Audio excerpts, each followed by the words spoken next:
What is going on, everybody? What's up, guys? Is it real this time? It is. That was like several false alarms, wasn't it? Well, at least everybody can hear each other. Finish your conversation, Shane. I was just talking about that Bradford Guardian 3 I bought, and I'm probably going to do a video on it because I want to be able to explain myself very well. It's a very well-made knife. It is too small for me. That handle, there's no position I can hold it in. Nothing I can do about it. It's unusable in my big knuckle hands. I can't keep it. So that one's going to find a new home. Well, we can find it a new home. Pretty fly for a knife guy, Blade Ogre, Mike Ye, the Knife Inquisitor, Michael Morgan, Acid Test Kids, Marco Scamma, Joe Isabella, Brand New American. Welcome. I'm glad you're all here. Guys, I apologize. We just started. I got to step away for just a second and take care of something. I'll be right back. You go ahead, brother. How is everybody today? How are you, Mr. Grateful Panic, or should I say Mr. Grubby Porpoise? I'm doing pretty swell. I wonder what Shane's doing. Feel like he's going to drain the vein or something. No, he's probably going to get his little vacuum sealed bag and get a sniff before he comes back. Oh, Lord. His little gift. Louie. Man, it's glad seeing everybody here. Somebody came in from outside and turned the heat up. So, that's part of being old. You got to police that thermostat. Kick ass when you have to. Tell them to put some fucking clothes on or turn. Unless they're hot. You got to make yourself comfortable. Well, it's where I sit too. The heat vent. Brandon Thrasher, Joe Isabella. Sorry, bud. The heating vent's about 3 feet in front of me, so it blows right onto me, and I get very hot sitting here anyway. They came in from outside and immediately turned the thermostat up. So, yeah, I had to go handle that. Thrasher's Garage is in here, man. It's good. Man, Brandon Thrasher. How's that cut, buddy? I saw where the Jack Wolf bit you. It looked like a scratch. Pretty fly. Crispy Critter. Tim, Bama Ninja. Lord need him if you're my age. You know how it is when you turn 50, that becomes like your first priority in life is to make sure that the women folk don't fuck with the thermostat. And I won't talk about this in depth, but has anybody seen Cedric and Ada's video? Yes. With the chickens?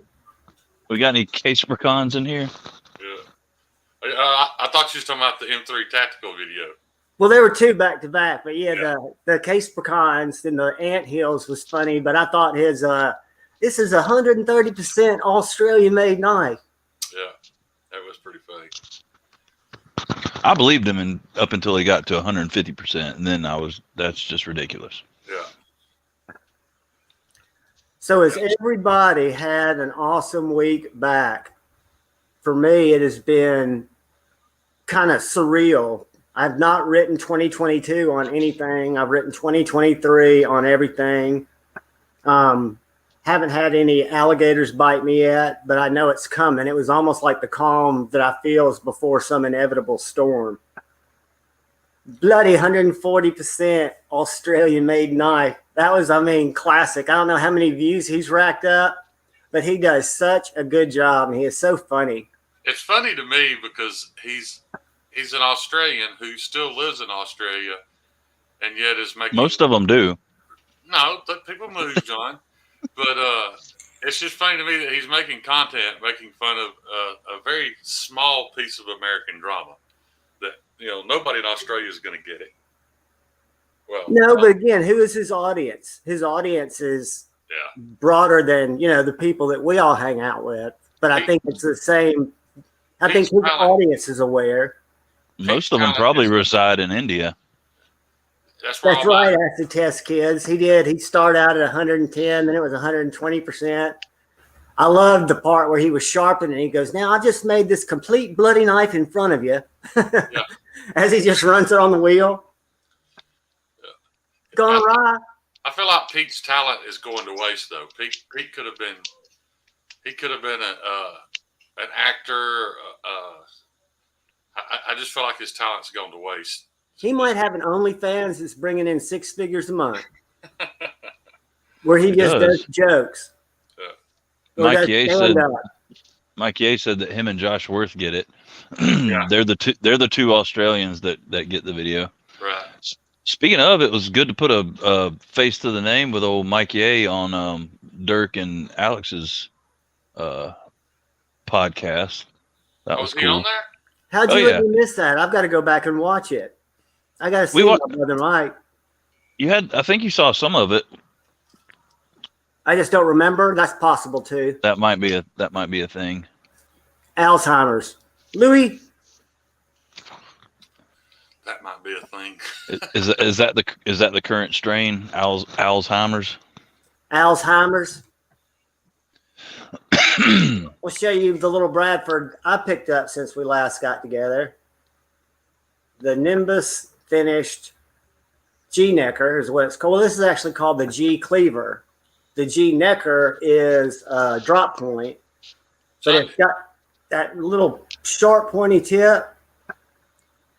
It's L Max. The handle, I will tell you, and you'll see it in my observation videos, doesn't feel 100% balanced. But when you think of what this little knife's for, it's not designed to be. You know, it's a secondary carry, has a great little sharpening choil, a very sharp flat grind. But yeah, it's my first Bradford knife. I feel like they missed an opportunity. Right? I think they should have put a hole right there at right where your finger is, so it'd be really easy to make some bolt-on scales for it. I agree with you 100% because what I did when I first looked at this knife was hunted scales and realized that there were none available for it. So this is the only skeletonized knife that I own, and that could be part of the reason it doesn't feel good in my hand, right? Because all I do is share my opinions. Lord Needham, that is awesome. Ran out of pockets. The TS 150. I've got that little rascal right here. This little knife, guys, is at White Mountain Knives when it's in stock. S90V. You put in one of our buddies' codes, and it's under $40. Huh. Well, speaking of one of our buddies, can we talk about the newest sensation in the knife community? I saw a couple people mention it in the chat, but how quick the Devo Knives mash sold out. Man, I sent him a text. I was pissed off because I was in a meeting, WebEx, got out at 1:30 my time, which was 2:30, 30 minutes after the drop, went straight to Blue Creek Knives, and at the top of the page, the banner said they were sold out. And I just texted Kevin, congratulations. By the way, I didn't tell him, but I need to send him a text. By the way, I got hosed. So pull one out from under the bed and tell me where to PayPal you. I already got that saved. But I'm very proud of them. I mean, I know that was kind of a collaboration the way Kevin explained it. I do wish y'all could have made him sweat it for a couple of days. No, they didn't even make him sweat it for 15 minutes. That was like a dang GEC drop or Northwoods drop. How fucking big his head's going to get if y'all keep that up. I doubt big. I really think he'll look at it as he'll be waiting for something to blow up in his face because he's just that kind of guy. John, you can't be that positive all the time. We have to do Kevin. Oh, Kevin he's a soap boy. You said, I mean, from 2 years ago, he was drunk at Blade Show 2021. I remember. Hawking fucking squat soap on his channel. And now, 2022, he was at his second show with his products after a successful pre-sale of a high-end knife for a brand new company that I missed out on, did not grab, but I've heard nothing but good things about the Stout. I got the Growler, and Kevin did not think this knife was going to sell out because they bought enough where he felt like it would be in stock for a while, but all variations of this are gone. And I've heard mixed reviews on this, but this is my favorite budget knife of 2022. And for me, budget's $100 or less. So I know that for some people, the other 4 knives that I picked were all under $50. Can I critique the growler for a second? Sure. I had it in hand. Hold it up there open like that. I feel like the tip is already so upswept that it almost that it almost takes away the utility capabilities. So I had rather the belly just go all the way up and it be straight back instead of being clipped. That'd be a good V2. You know, they're talking about making some evolutions to the stout already, and Kevin takes feedback like that, and I can see what you mean, because it is hard to get down on those type of cuts because you've got that belly on that clip point. I mean, you already committed to that much belly. I would rather it just run all the way up to the spine. You know, just make it a full-on, Skinner straight back kind of blade. I'd like it even more. But that's just my opinion on it. But yeah. Howdy, Scott. Howdy, Forrest. But yeah, congratulations to Devo Knives and to Kevin. That's awesome. Yeah. Brandon, I missed out on the growler. Not on the growler, on the stout. I would wait it. It was at a time when I didn't have a lot of cash. I was in between paychecks. It actually happened both times they dropped. You know, timing's everything. And I like that knife, and I don't know if it's going to come back around, but I have a feeling that Devo Knives is here to stay. Oh yeah, for sure. I'm super interested in the pony style. I think that's a pimp looking little knife. Well, and I was very encouraged to see Kevin showing the prototype last night that M3 Tactical did, and talk about how he was thinking about letting Best Tech take a look at it because he really wants to have that knife made, right? So he thinks Best Tech allegedly might have a head start on getting it done. But I was wondering if you were going to say that. What, that they did a great job on the protos? Yeah, that they might have a head start. I'm still holding out. Josh, I didn't think it was going to go that quick either. Howdy, Byron Kennedy. I'm still holding out for absolute proof. Are you? Ever the optimist? No, not at all. I'm holding out for absolute proof because I don't want to. I don't want to take the word of somebody that's dishonest. Well, you ought to reach out to Mike Imler. He's got the truth. Like I said, I don't want to take the word of someone who is constantly dishonest and bash them. So until somebody I completely trust can show me some proof, I'm still holding out. Purely out of spite. Hey, we've got it. And I hope you mean. Spite just slipped out. Yeah. And them Freudian things. Yeah. Yeah. Brandon, that sounds like a winner, brother. I will. So what time is it in Australia? I'm terrible at time zones. I know it's like the summer of 2023 right now, so they're like way ahead of us. And it's tomorrow. At least. This is another one of my top budget knives of 2022, the Volstead Raccoon. This is a fantastic budget knife. I think it's 14C. I barely handled any budget knives this year, so I can't give an opinion on budget knives of the year.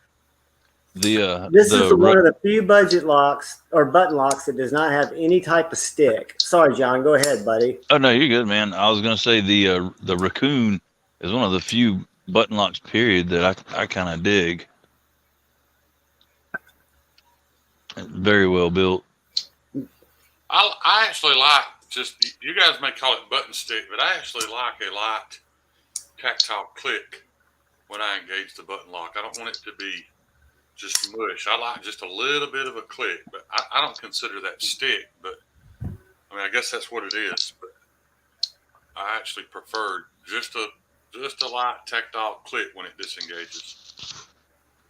Joe, I don't know if I'm an insomniac, but I know Grateful Panic and I were having a conversation at what time this morning? 4? Somewhere around there. Yeah, and Wide awake. just woke up. He had to wake up, and I was up till probably 6, and then fell back asleep. It's bizarre. You What's get up, to be Marco? an older dude, and I think even subconsciously you're not wanting to waste any time sleeping. The only budget knife I handled this year was the original Knife Nerd box came with a Kubi, but it was a front flipper, and That's Collins knife. That's the Royal. I absolutely hate a front flipper. But it's got a hole too, right? I don't remember I gave it away. Oh, dude. I think I held it in my hand for a total of about 45 seconds. Yeah. We're going to give away that's not a knock against knife Collins. tonight. It had nothing to do with it being Collins' design. It had nothing to do with it being a Kubi or it being from China. It just absolutely was not for me. It was too small. It was a front flipper. I didn't like the blade shape. There was just nothing about that knife that worked for me. But I'm sure it's a great knife. That is true. I've done, and I think it's a combination of Ambien and bad judgment and finding the right knife that I've been hunting at about 3 or 4 in the morning. I've woken up before, and Shane and Grateful Panic can tell you this. When I was into the budget knife, fill up a Kaiser box, fill up a Civivi box, I would wake up to confirmation emails and have no memory. And I don't drink, guys. I haven't had a drink in over 7 years, but would wake up to no memory of it. So now when you hit yourself with a bruiser at 3 o'clock in the morning, you've usually done that because it's something that you were hunting. But that is one advantage of having irregular sleeping habits. You can browse knife sites and you can catch those restocks. I hate that I missed. I think it was DLT that dropped a bunch of 80-20S's, which I think is a slim version of the 80-20. They were $425 G10. I don't know if they were G10 or FRN, but they had, to me, what looked like a different blade. When I say a different blade, it was much rounder than a blade. It did not look like that blade on the 20S. It was more spear point. And they were, I don't know if they were 3V. I think they were 3V. I know y'all don't like this knife, a lot of people, but I have a video I think that's coming out tomorrow morning or the next morning. I think it's the day after tomorrow morning, where I think this is probably the most underlooked knife because of the potential that they have. Yes, you do have to spend a little more money, but you can feel a little. Because look, right here. Well, let me ask you this, John. When you got done with your 20.5, would you say that your fully dressed 20.5 is worth $100 more than your Hinder? Yes. That's not more than my Hinderer. Really, you would? It's not more than my Hinderer because the knives themselves were $150. These scales from Carbonize were $100. That's all I have in this knife. So that's $250. This knife I bought on the Brother Brown auction and bid against myself to make it a $200 knife. I was thinking of the $650 to $700. I never buy them like that because that's what I was going to say, guys. This knife. That's with a transparent knives reblade, and so then it may actually be better than. Well, I've got 2 Aus 10s. I talk about that in my video. 1 K12 or D2, and then 1 3V. And I'll tell you how I got that blade because it was pretty cool, and y'all might take advantage of it. But I have sharpened my Aus 10. I've got it in a different box because, Shane, that's what I was going to show you. My 4th 80 20.5 has my Carta scales from Sharp Dress Knives that are that camo, or not camo, they're, what's it called? Python micarta. They were $65. So that knife was right over $200, and that came with the backspacer. And then this one, my nice one, this is where I picked up the titanium scales from Marty when we were over in Atlanta at Blade Show. I got these scales on sale because it was a Blade Show for $80. And they threw in the backspacer. So this is a tie. This is not like the ones they sell on Knife Center. And when I was at Blade Show, the ones that Knife Center carries do have the Demco pivot, but they're made in Taiwan. So it's the exact same knife, same materials, but they're charging a lot more for it. So I look at this knife is every bit worth $250. Ian, I love the feel of it. Do you feel like your 20.5 is worth the money you have invested in it now? I mean, even with the reblade from Brian, which I know E&G is a huge deal. You know, that's going to make it excel past most anything you can buy as far as cutting performance. But I mean, do you feel like that knife's worth $650 or whatever it is by the time you buy the OG scales and the reblade from Brian? I'm not knocking it. I'm just asking your honest opinion now that you've done it all. Do you feel like the knife is worth that? Because I know you have a lot of nice high-end knives. E&G, jump in here, brother. And can we get a hashtag Karen G in the chat for our good friend Ian? Karen G. That's Karen, hey, knocking lights over. Don't twist the don't get him twisted. Well, there he goes. He says it's totally worth it. So I agree. Maybe I so. 100% agree. Now, I had one for 2 days, but it was a bone stock 20.5, and honest to God, it felt like, you guys know this is not for real, but it felt like I could have nicked the blade with my fingernail. It had to go quick. I think the lock is probably one of the stronger locks and one of the more fidgety locks I've come in contact with. But I did want to talk about transparent blades and Brother Brian, because I'm one of the guys who does not see the value yet in the wonderful reblades he does.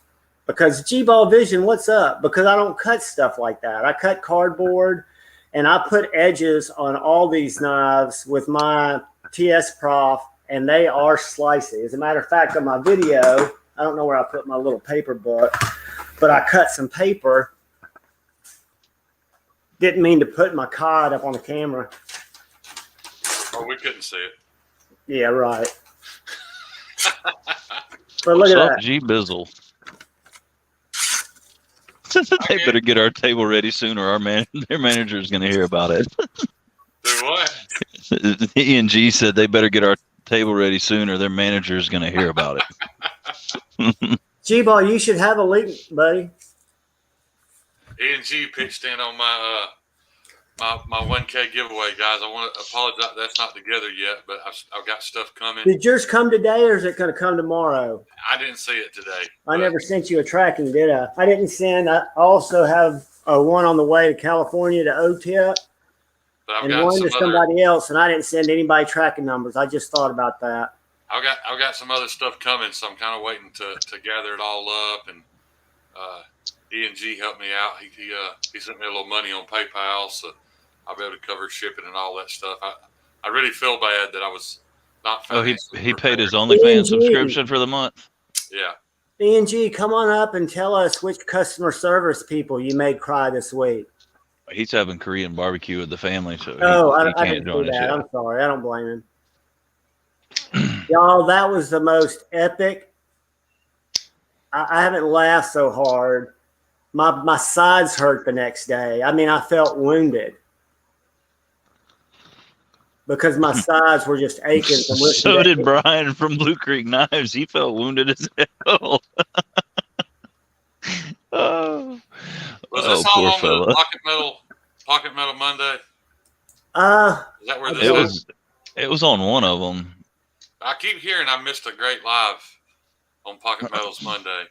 Yeah, it must have been. Yeah, it was that one. Funny. I mean, it was so funny because Ian was on an absolute tear. Ian was that show. Yeah. I actually got to do a bunch of cutting with mine, same as you, Dark Gravity. We actually forgot to set the garbage can out the week of Christmas.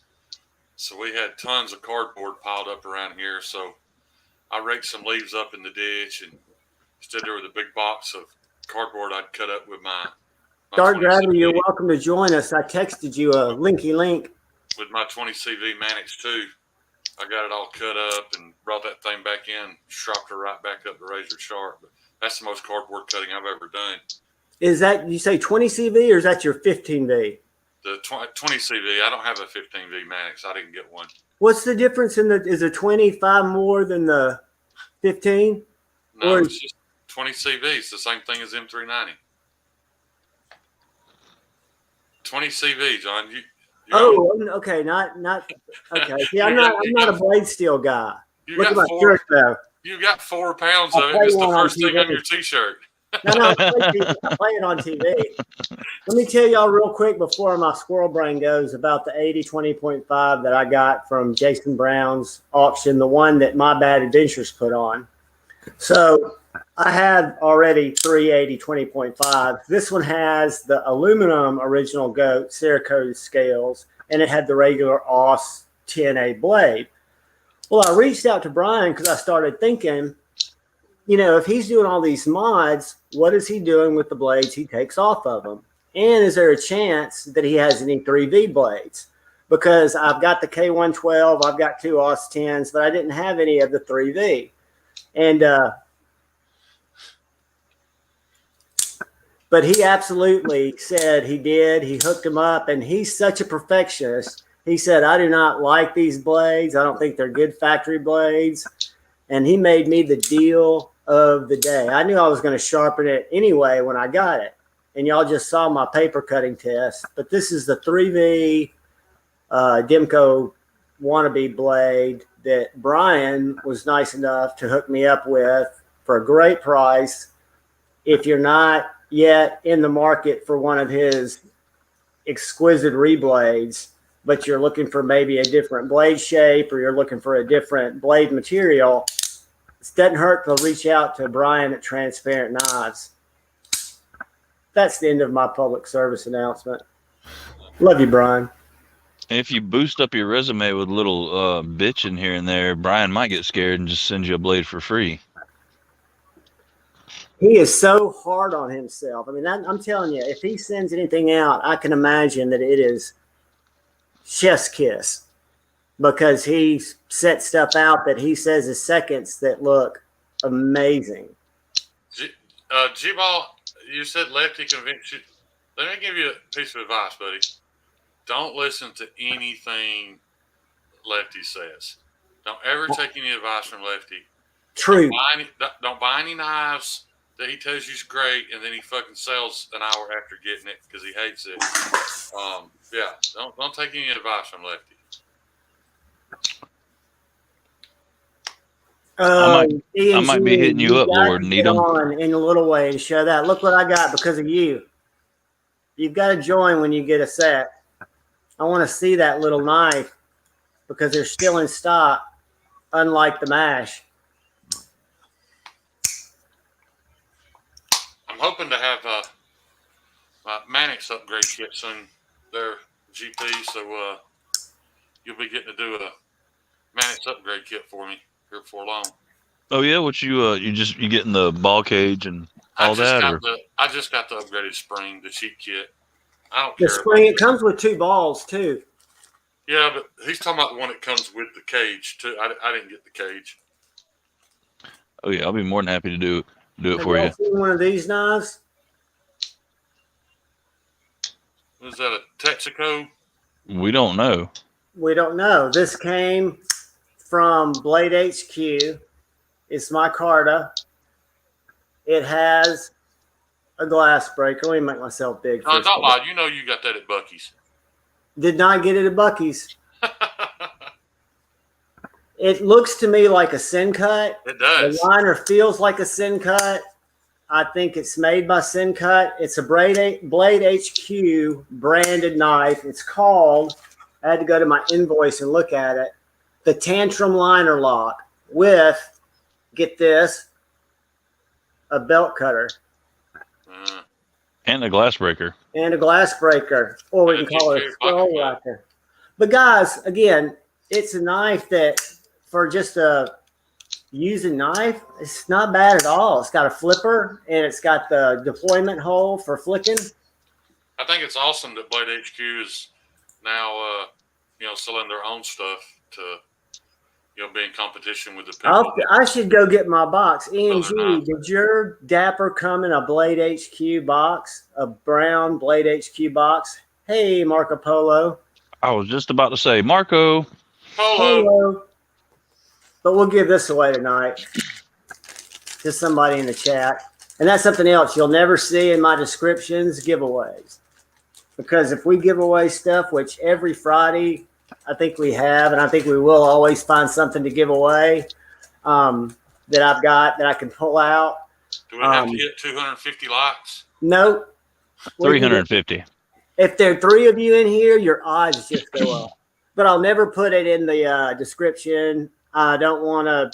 One of my commitments to you guys is that I do not change who I am. I'll get better, hopefully.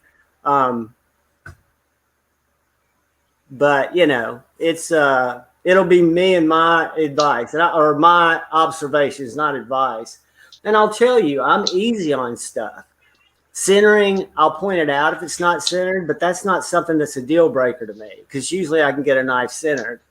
I do point out things that I don't like about knives, but I guess the reason I don't bash on knives that you've seen in my videos is these are knives that have survived 2 years in a collection where a lot of my budget knives I've been able to re-gift, pay them forward. Some of the ones that I could have maybe been a little bit, they weren't for me. It's just that I'm going through knives in my collection and they all have some kind of utility to me that have kept them around. Shit, Brandon, I don't even change my underwear. What you talking about? Just the critter. Shane, have you ever seen this tiny Essie, the Kendura? Yeah, that and that is better in hand to me than that Bradford. Yeah, that Essie's a good one, man. What Bradford did you get? I got the Guardian the 3 or the okay. You should try the 3.5, man. Let me grab it. I want to show you what I'm talking about. Because, like I say, guys, it is a very well-made knife. It's a very good steel. There's nothing wrong with the knife. It just don't work for me. For my hands, like I can't stand the way a Glock feels. I have big hands, but because they're so meaty, when I close them up, that opening is very. I don't know how to explain it. It's just odd. But let me grab my Guardian 3. Grab it. Show you why. Grab it. Not like Grab it with both hands. Grab that knife you're going to trade me for. G-Ball, I agree, buddy. You are authentic. And if I could give advice, it's not because I know anything. It's just I know what I like. And I like people that are real. I like people that, lighting doesn't bother me. Audio doesn't bother me if I can hear you. I just like to connect with people in the community. And I like to get people's honest opinions on stuff. And I know that we're all different, that this knife that I'm not crazy about, this Tucson here, somebody probably would really enjoy. Don't see my drawers of the evening. No, but did you show your nipple again? Did I show what? Your nipple again. I think he just showed a ball when he stepped over there. I think that was a sack that fell out. All right, so I carry this knife. Let me make you big. Talk sweet to him. Yeah, that's what she said. Anyway, I carry this knife, guys, scout carry in my belt on the front, on the left side of my belt buckle. So that means, and I typically do all my knife stuff with my left hand. I'm right-handed, but my neuropathy is worse in my right than it is my left. So when I draw it, I end up pulling it out like this. Ah, so you're into the blade already. Yeah, and even when I adjust and try to come back here in order to get into that finger choil, first of all, I'm still on that edge, but the knife actually has to roll. Do you see what I'm saying? Mm-hmm. Yeah, you need to try 3.5, Shane. Yeah, it has to roll in order to be here, and I still don't feel safe there. But even when I try to use the knife, the forward finger choil is big enough for my index finger, but I don't know, man. Something's it's like my pinky don't know where to go. That looks a lot smaller than an SE3. It's a 3-inch blade, and I've got it very sharp, and I like the Rex 145. Where did you get it? GP Knives. You are a good sharpener. GP Knives is a fantastic retailer. I would reach out to them. You're not asking for anything, and just say, guys, I love this knife, but I'm amazed at how small it is. I wish I had upgraded. I know it costs a little bit more for the 3.5 or one of the larger ones. Is there any way you can work with me? The blade size don't bother me at all. It's the handle. Yeah, and the shape of the handle, and I like the way it looks, and it looks like it should work well. It just don't in my hand is all I'm getting at. So just know that if you go to buy one of these, that handle, especially if you don't use the choil, you can see it's 2.5 fingers. It's not. You got to use that choil now. Got to be up in that choil. You can attempt to get your pinky on there. I would reach out to GP because they're good people and see if they'll do something for you. If not, you and I'll do something. I just hate to ask them to do something when there's nothing wrong with it. It just no, but they can resell it. Like I'm saying, I wouldn't mind getting a knife sharpened by you from Bradford or GP Knives. This knife has been more than impressive. This is an Amazon purchase. Well, I'll get to handle that Sunday, so we'll see. If Paddock gets over his funk. Yeah. Oh, I think I'm about there, man. Yeah. I sweated it out the past 2 days. I've been separated from him, so I don't get the positive test. I ain't scared of the fucking funk. I've had it 3 times. I've had it twice. This is my 3rd. Yeah. But what's great about this is it came with a leather If it gives me the funk and kills me, y'all don't ever let him live it down. Have y'all ever heard of Artemis holsters? They also make knife sheaths, Kydex sheaths for some of the more popular knives that people buy in stock plus custom. And I picked that little guy up. I have a bunch of ulti clips. I put it on it. It was just the sheath. But it is the bomb. Great retention. Well, let me close that. I agree, Crispy Cutter. I love a good choil. And the finger. Yeah, that's what a forward finger choil is supposed. I mean, your finger looks safe in there. Oh, it is. And Shane, yours would be. Look how much room I've got in there. Yeah, that's what she said. And it's deep. Yeah, that's also what she said. Hey, well, where the hell does Kyle live? Kyle DTOM. Athens. Not Athens. Kyle works for Code Blue Cam up there in Wisconsin. No, he's in Wisconsin. No. DTOM Kyle. Harvest. Oh, right? he's in Athens, I think. Okay. It's one of the little towns outside of Athens. Yeah. Oh, okay. Yeah, I was just wondering. I thought maybe he was closer to Gadsden with the whole choil thing. Yeah. I wish we could get Kyle Coonley to start a channel. I thought, you imagine how mad the police would be if you started following them around with the drone? I wish we could get Kyle Coonley to start OnlyFans myself. And just hover the drone right over the cars that they're stopping each time and record it. Hey, Tanya, welcome. The absolute best police footage in the world. And as long as you got a license, it's totally legal. Yeah, all comes out of Wisconsin, dude. That Code Blue. You guys watch Code Blue Cam? Mm-mm. You have to tune into Code Blue Cam and just to see what Kyle's home state is like, to see the people that do. Donut operator calls them T-Rexes because they just run around. Anyway, it's hilarious. The people have lost their minds up there. What's up, Blumpkin? Brandon. My man, I'm looking at your Instagram, dude. What? And Kyle, I'm Uh-oh. sorry. This is the one The man, the time myth, when the you're wrong. legend. There are many other Kyles. The Oh, man, the myth, the legend. what's up? Nice What's to up see there, you, Dark Gravity. I know I got turned. Can I y'all had see turned your off. stitches? Dark Gravity, these ring lights on Amazon are only like $14, but Talk some shit, Yeah, but Shane. I Talk ain't it. That's a thumb with stitches in it. I've actually got an extra. The only reason I'm even on here is because none of y'all know where Kyle live, Yeah. and Shane's complaining about a knife used to stab people's handle's too small. Well, if you're stabbing people, the handle size don't matter. No, it does if you're already on the blade, because you know your hand's going to go forward some. Thank God the you voice of on. reason has What- joined us. Damn it, that's operator error. You done got your hand up on the blade before you even do anything with it. Right. Don't you know how to grab a knife? Well, Oh. I'm telling you, that's just the natural way it comes out of the sheath.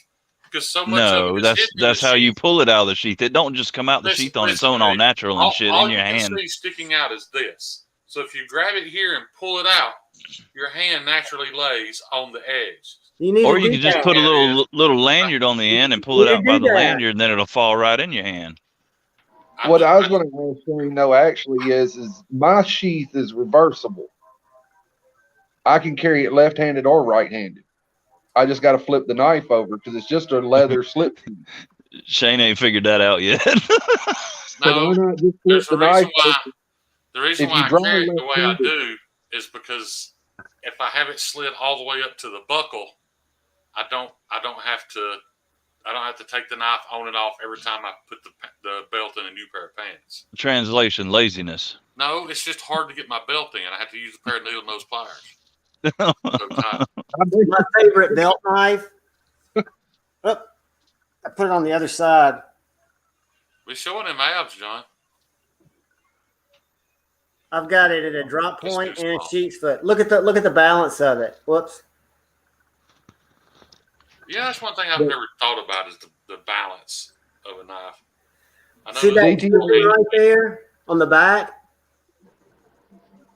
That falls right into your hand. So with the jimping up here, I'm still not good at finding cameras. And the jimping back there for a tiny little knife that disappears on your belt to open packages with or just to use for those small little cuts, I pull this out more than my folder. Marco, I wear pants sometimes. Wait, the thing is, Marco, Shane only wears underwear if he's not wearing pants. And I mean, suspenders would look silly with a pair of boxers. So yeah, he wears a belt with his underwear. Dark Gravity, this is so good. I think you'll really like it, and they're still available in DLC. Yeah. I would never I've been buy looking that at these. because they put a front flipper on it. The front flipper, you don't use it. You don't like the flick? I thought you were If y'all flicking your stop buying spinal. those front Well, I mean, flippers, they stop making them. You could grind the damn front flipper off, Shane. Yeah, but it's DLC. Then I'd have to cover it with a Sharpie, and it'd look redneck as hell. Oh, you're worried about it looking red. Okay. All right. Fair enough. I just choose to not buy front flippers. Country girl. Dark Gravity, that was a pretty awesome post you made today. Oh, wait till you see what I'm driving up there Sunday. Oh dear God. Yeah, I'm driving Yeah, my daughter's Mustang with the bright pink Hello Kitty steering wheel cover. Well, shit, yeah. That's what I'm talking about. You could start I hope it's a convertible. No, an EDC GQ like channel. Shit. Dude, I think nothing you about it. it's and gentlemen is I think all good people are gentlemen. I don't mean a white collar gentleman. I just mean nice clothes that a lot of people, including me, weren't even aware existed. But I mean, they look just badass. Have y'all He means seen Dark gentlemen, Gravity? like gentlemen as in opposite of Gary. That If baby any of eating y'all bastard. are not following, I'm gonna tires put would be way too big. an Instagram in the chat, And I encourage you guys to follow Brother Dark Gravity for cool content and cool, what I would consider badass EDC clothes. Are you really typing all that? Yeah, Gary. I'm making sure I get it right. Shane finally found a use for those little tweezers in the Make damn sure you Swiss put Army 14 knife. emojis after it. No emojis in case somebody can copy it. Gary, have I told you how much I love you tonight? No, you haven't. I can answer that. Well, You have not once said, Gary, I love you. Gary, I love you. There you go. Barry and your cats, buddy. How y'all doing? My cat, is he back there with you? Yep. She's up there asleep on the bed. Sweet. No, I look at EDC as everything, and so, to me, it's everything that makes your life easier, or better, or more comfortable, or more enjoyable, or makes you happy. That can be, you fucking shoelaces, as far as I'm concerned. If they make it easier for Shane to tie his shoes, Or not tie my shoes. Or not tie Shane his wears Velcro shoes, so. Actually, I have been.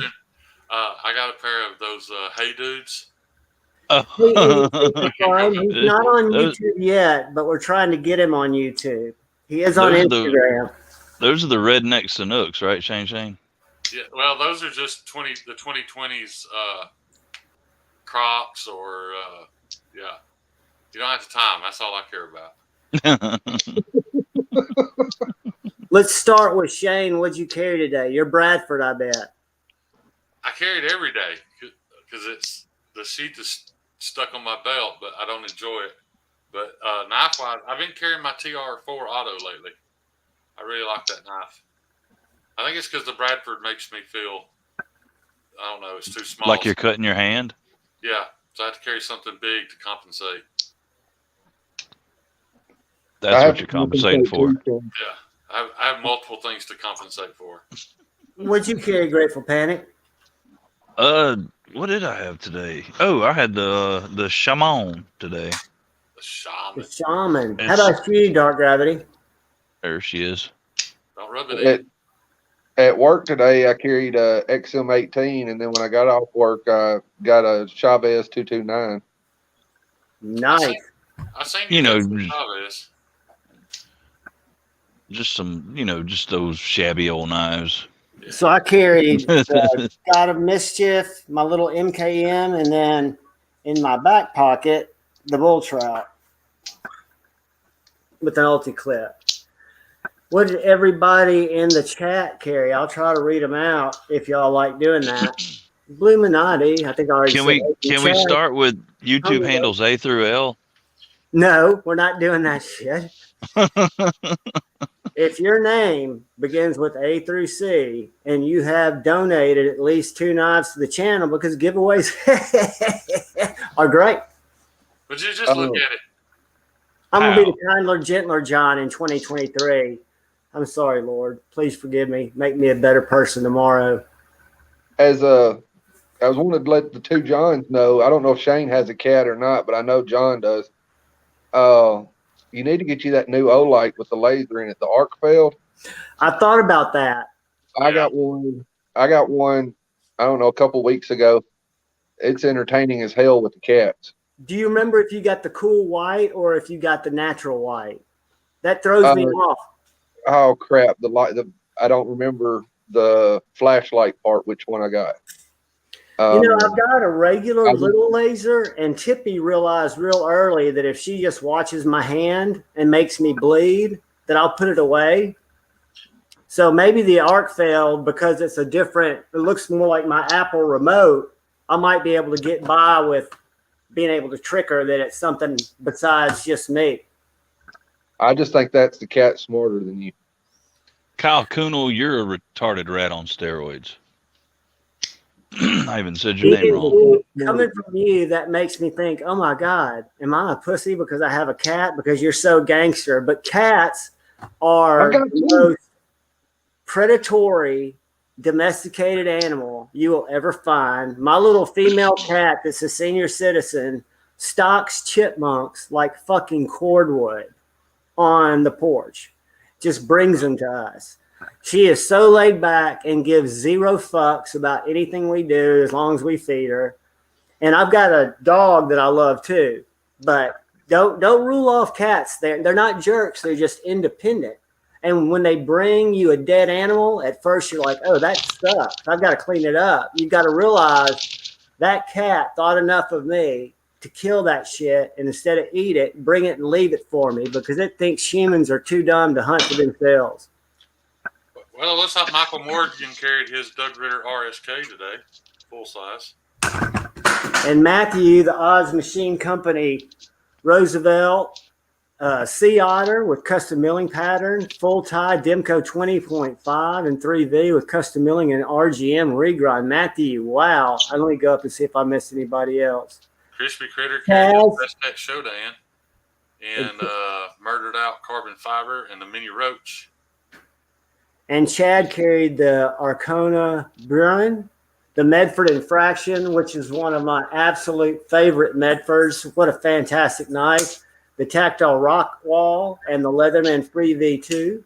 Josh Brancy carried his CJRB Crag that I gifted him, and a Forest Hank, and an OPM Pro, and a Quist Variant PE.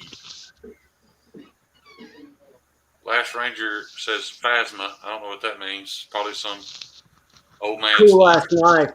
Tree Stab and Troy carried a small Sabenza 31 and single blade and Magna Cut. Nice.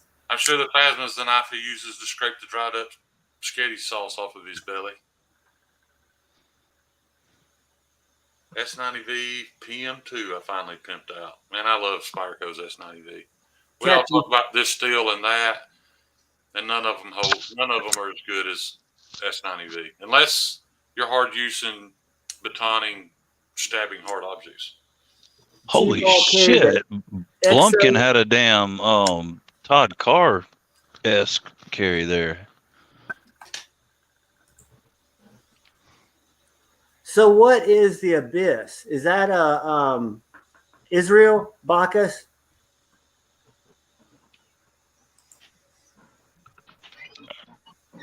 Yeah, I think the Abyss is a EDC for fun. Awesome. Arcane design. I don't know if that made me more visible or not, Shane. Yeah, that's much better. I turned on the porch light. Look how handsome you are. You're actually you're not just a silhouette in the darkness with a lot to offer. You're actually well lit in the corner. You remind me of DTOM sitting outside. No, hell no. Kyle used to have like home invasion type shit going on, running around with his phone. I felt like we were breaking into somebody's house. So, Dark Gravity, how have you been, buddy? Have you just been working a lot of extra hours? I'm working and Christmas shopping. I mean, for the last month. Getting the holidays kind of as your focus? Well, it's, I always tell you it's about my wife and kids. It's not about me. I do my stuff too, as far as knives and my other little addictions, but 99% of what I focus on is still them. So, it's a holiday, so I've been hanging out with them. That's awesome. I've been working. I mean, it hadn't been bad. It's been like 50 hours a week. But I ain't going to complain about that because there's a lot of folks that would love to be able to work 50 hours a week. So. Well, I'm glad you're doing well, buddy. Nick, I wish I liked that MBK slayback more. Oh, I love it. I thoroughly appreciate its quality, but I just can't get into that blade shape for some reason. But I do have a question for you. Size? I actually asked Brian at Transparent Knives this recently. I wonder why it is that MBK can get steels with next level heat treats out of China, and very few other companies are capable of that. MBK, from what I understand, is they don't use the same supplier as a lot of other folks do. Yeah, I've heard it's a smaller shop. Yeah, it's a Super secret. yeah, it's like super secret and a smaller shop. I've heard Lindy talk about it, and I can't remember the guy at MBK and Ray Laconico, all the other guy besides Ray at MBK. I've heard them talk about that it's a lot smaller outfit in China, and it's like they're pretty much one of the few that use them. Yeah. And so Maybe it's just because they're doing such smaller batches, they can. And they're doing a great job for them. Heat treats. Marco, which Walther? PPK, or were you carrying one of the bigger ones? And I Marco, remember, I can't believe you turned your back on that Kaiser Sheepdog non-flipper. That was your jam for so long, and you don't even talk about it anymore. Howdy, Marco Scamma. But I remember you got that Rosie and forgot all about that sheepdog. That fucking sheepdog. Are y'all following G-Ball Vision? I'm gonna put his link in the chat. He has got some awesome knives, and our tastes just seem to align. And there's got to be a way to do this. Oh, I'm gonna open. Hold on, guys. Blowing up fast too, man. Talk amongst yourselves. Lefty said that when he was talking to whoever it was, the different knife companies as far as making his knives, that they were willing to go to a higher Rockwell on that M390. They just wouldn't take the liability of any kind of chipped blades or broke blades or anything of that nature. Well, let me ask you this, Dr. Gravity. Would you buy a knife at a higher HRC knowing that you didn't have a warranty for chipping or breaking? I would. It depends on the company. I would, just because if I buy that knife, I'm going to buy it for a specific use. I'm not going to use it for things that are going to chip it or break it. The thing is, well, see, you can get a higher Rockwell, but that doesn't mean it's a good heat treat. You can still have a blown microstructure. Right.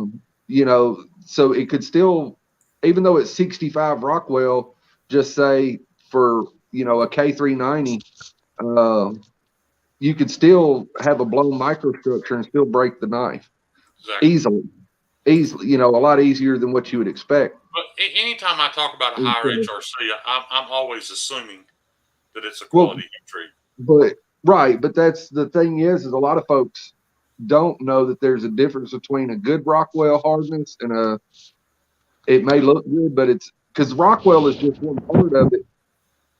That's the easiest thing to test for because you can get a Rockwell tester. Right. It's really difficult to cut it apart. Cut it into the grain structure unless you break it. Right, unless you cut it and then polish it and etch it, and then you can see the grain structure. Right. And a lot of people don't realize that. They just think, it's Maximed at 67 Rockwell, 68 Rockwell, so it must be good. Well, it could, Spyderco is historically good with their heat treats, but that doesn't mean I would be good with my heat treat. Right. Because I make a really super hard steel, like and that is 45 or Maximed. That is one thing. That is one thing that nobody talked about, and I'm sure you'd probably be glad to speak on this. But when everybody was having a fit over Rick Hender's HRC being a little low, let me take that back. It being lower than what we now want, it's still a very high quality heat treat. Yeah. He was hitting the HRC numbers that he was looking for what that knife was intended to be used for. 4 years ago, nobody would have cared that it was 59. Well, the thing is, the guys his knives are designed for, and that's the thing people have to look at, and that's where I gave John a rash of shit because I was getting frustrated because people don't look at design intent. Right. My Toyota Tacoma is designed to go off-road. It's not designed to race a Ferrari. So if I race a Ferrari, I'm going to lose. Right. But if that Ferrari tries to go off-road against me in my Tacoma, it's going to lose. Right. And it's the same thing with the knife. When I was in the service, I used to be a huge Benchmade fanboy. And the reason I is I broke multiple Spydercos when I was in the service and when I was downrange. And a broke blade, it doesn't matter how well it's heat treated, If it's too thin for what you need it to do, then it's not going to work. Right. And that's the thing with Rick Hender's design is it's a sharpened pry bar.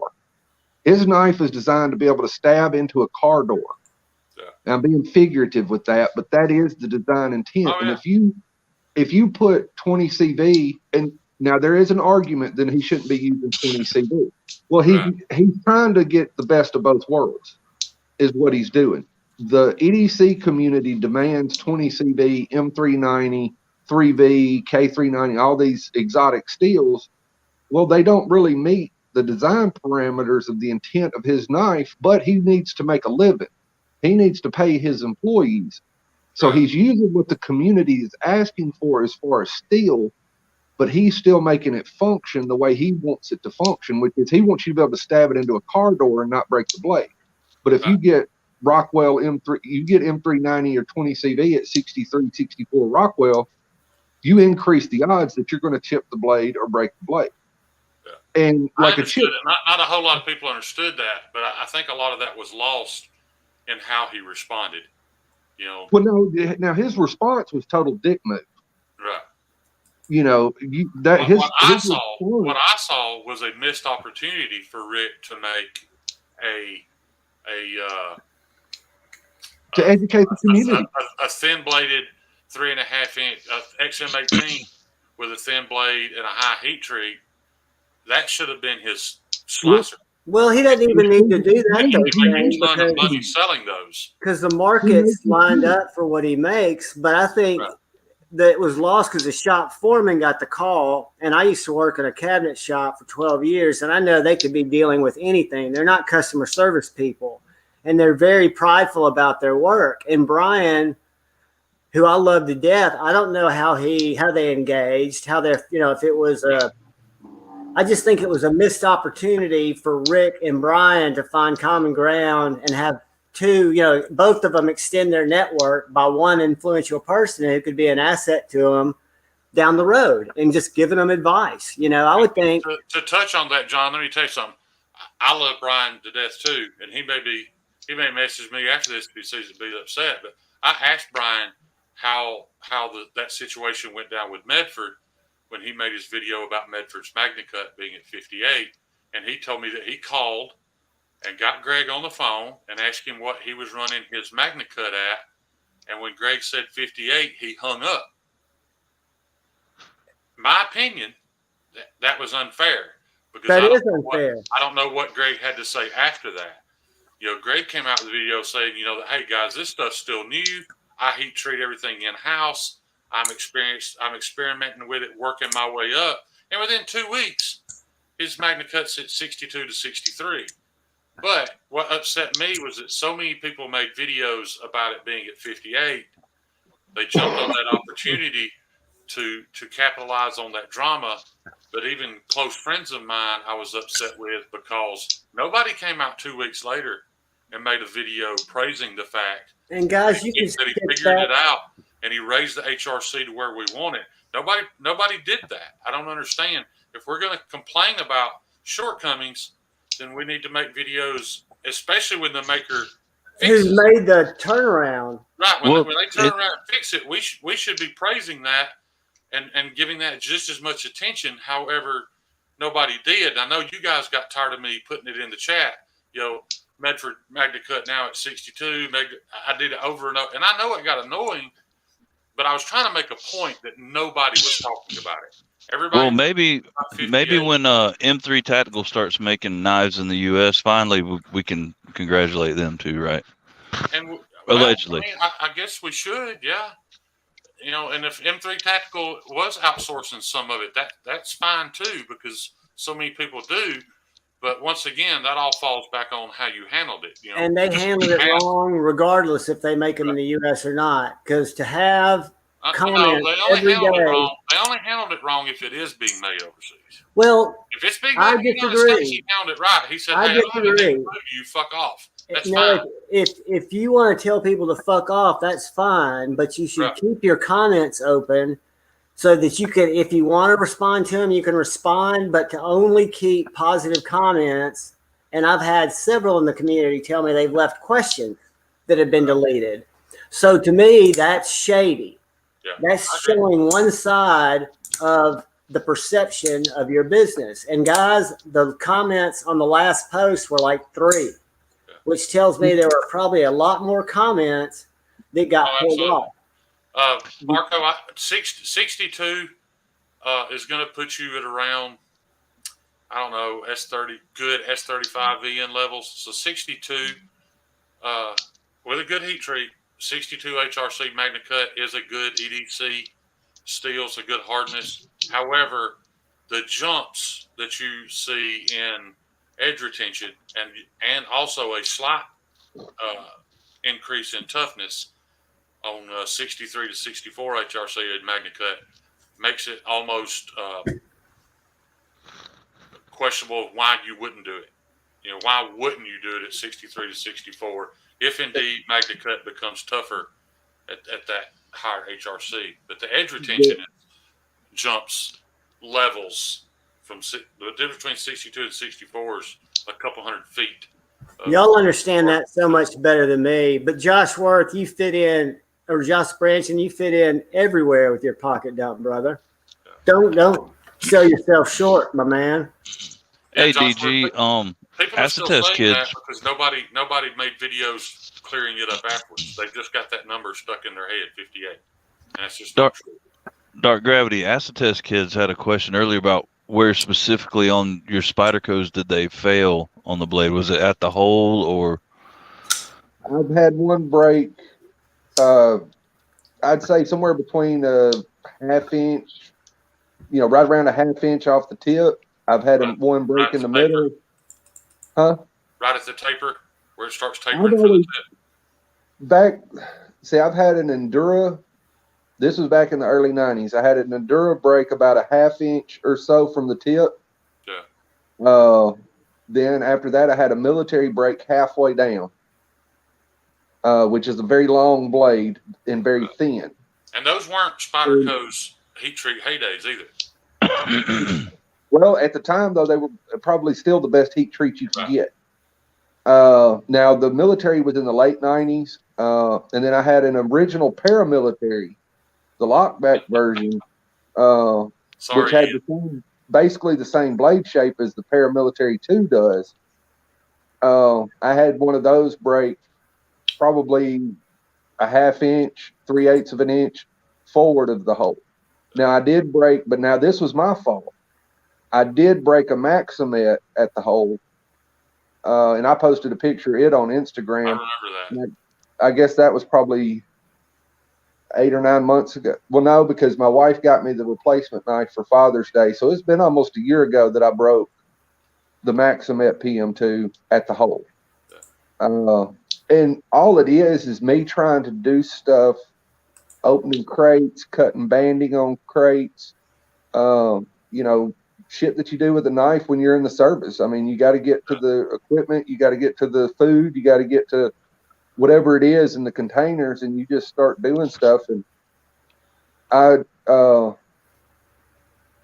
older guy, is actually my master chief, told me to go buy a Benchmade, and I did. Because back then, as far as top quality knives go, you had Spyderco and Benchmade, and that was really about it without going custom. I mean, you had Striders and you had Sabenzas and things of that nature, but that was rare. Nobody hardly knew about them. Only the knife community did. But, Benchmade and Spyderco was just about it as far as outside the traditional. And he told me to go get a Benchmade, and I went and got the Emerson Spec War. Gary, you're 100% right. And carried it forever.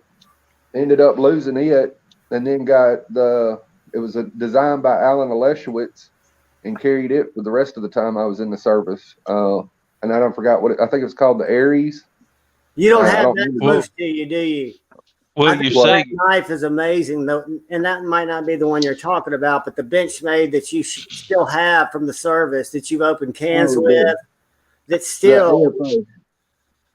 I mean, there's no DLC left on the blade, but that thing is definitely held up to the rigors of being in the field.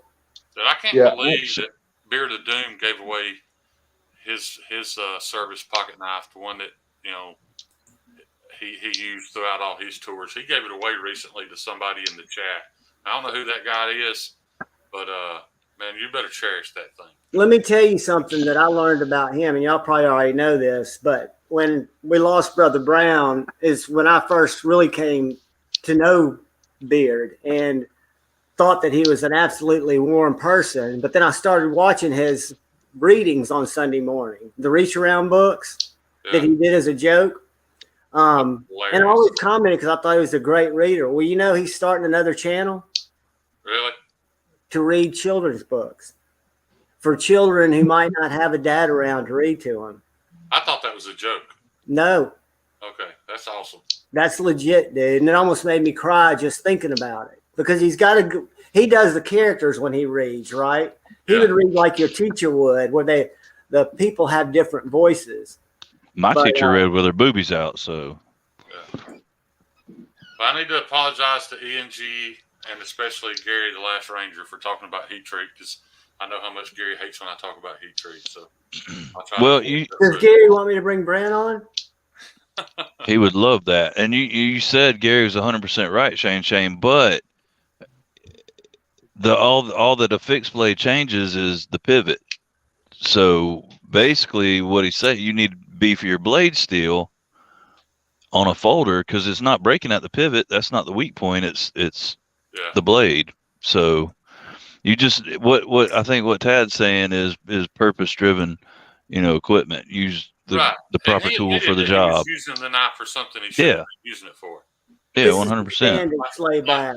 Super Still Steve likes to give me a hard time about the fact that I like my Spyderco S110V so much because it's a little fragile. I'm never going to use that knife for something that's going to break it.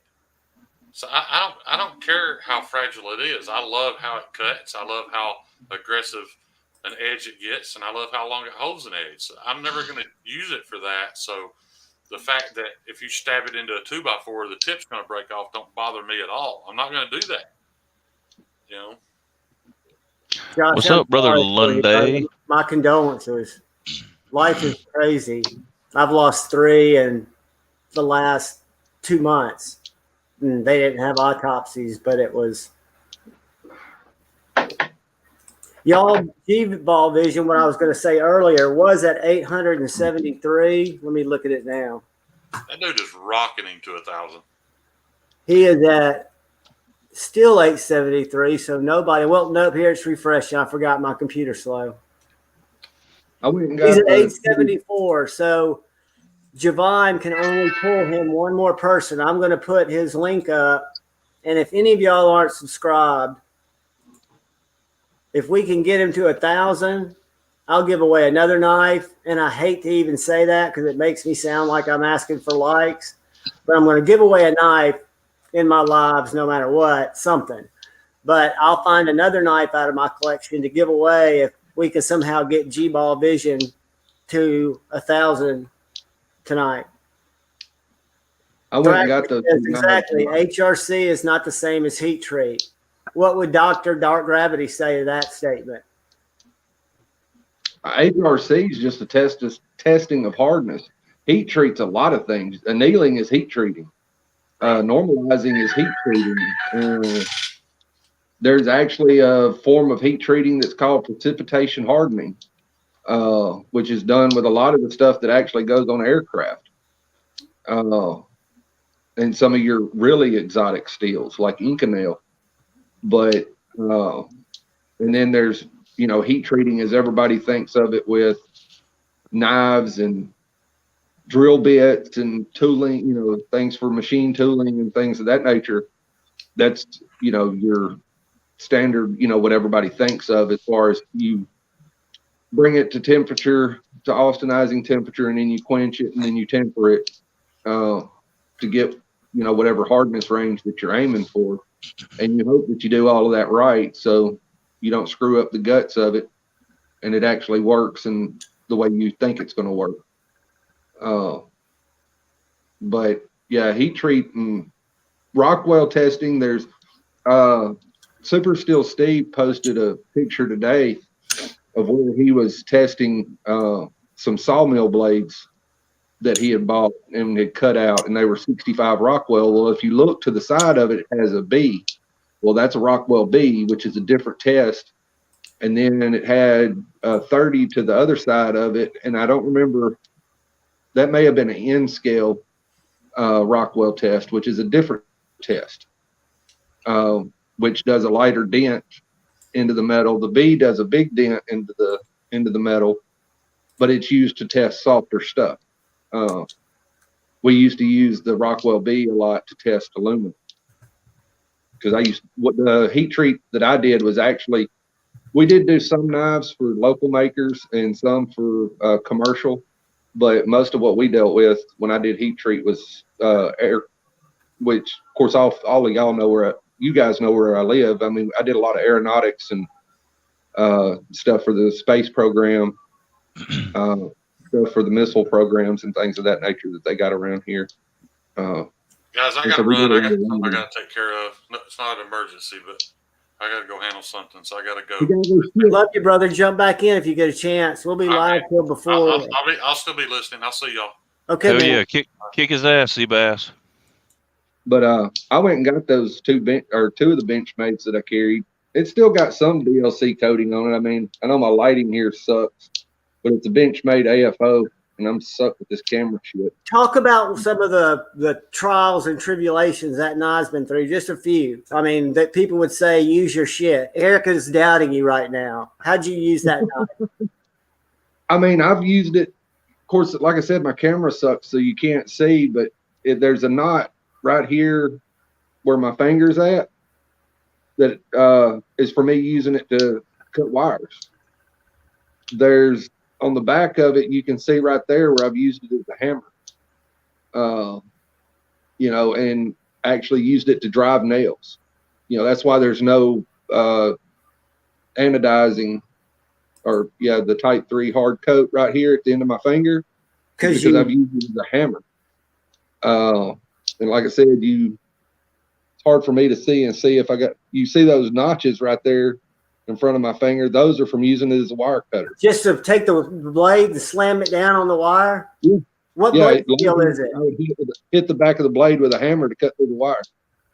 What blade steel is it? 154 CM. I mean, all the DLC coating, not all of it, but most of it's gone. I've used it to open number 10 cans, which are old school coffee cans, is what most people know when you say a number 10 can. Then I would just take and drive it in, with the back of my hand, and then use it as a can opener. And this one here, which is actually smaller than that one, it's the Benchmade AFCK. I've actually used it to punch holes in 14 gauge steel to do starter holes. That's amazing. And this one I beat up so bad, these holes right here, they used to have little medallions, Benchmade medallions in it. I've actually had people accuse me that this is fake because the medallions fell out. And it's like, no, if you use it, the medallions from back in the 90s will actually fall out because they're just glued in. They're not part of it. They were two little pieces of plastic, I guess, and they fell out somewhere along the years. I don't remember, but I've actually bent the liner lock on this one when I used to use it to drive into steel when I was doing fabrication work and iron work. That's amazing that those knives still function and look as well as they do, or as good as they do. Well, you can see this one, where I bent the lock bar, it's all the way over now. And it does have a smidge of lock rock, because I've, driving it into it, it bent the lock bar by pushing down on it. Because this is old school, which a lot of people still use it. It's 420J steel for the liner. As the liners? Yeah, it's not, like titanium liners or something like that you find in a lot of new knives. And 420, I mean, I don't know right off the top of my head, but I know it's not a very strong steel. You're not talking about, 60 Rockwell hard, type steel. You're talking probably high 40s, low 50s or something. And so because it's meant to bend. I mean, it's meant to be a lock bar, so it's meant to be flexible. And so I've bent it to where it's got a little bit of lock rock, but it still functions. And it's still safe. I mean, the lock bar is all the way over the fucking side, so it's not like it's not going anywhere. It's not going to close on you. Do you see Marco's question in the comment? I didn't know if you had any idea on that. Where should MC be? Magna Cut? From what I've watched Larry's videos and I've read what is it, Knife Steel Nerds, isn't that his website? I've read his stuff on it, and yeah, right around 63 to 64 or 63 to 65 is the range. So to me, that would say the sweet spot is like 64. And supposedly from everything he says, it acts like CPM 4V.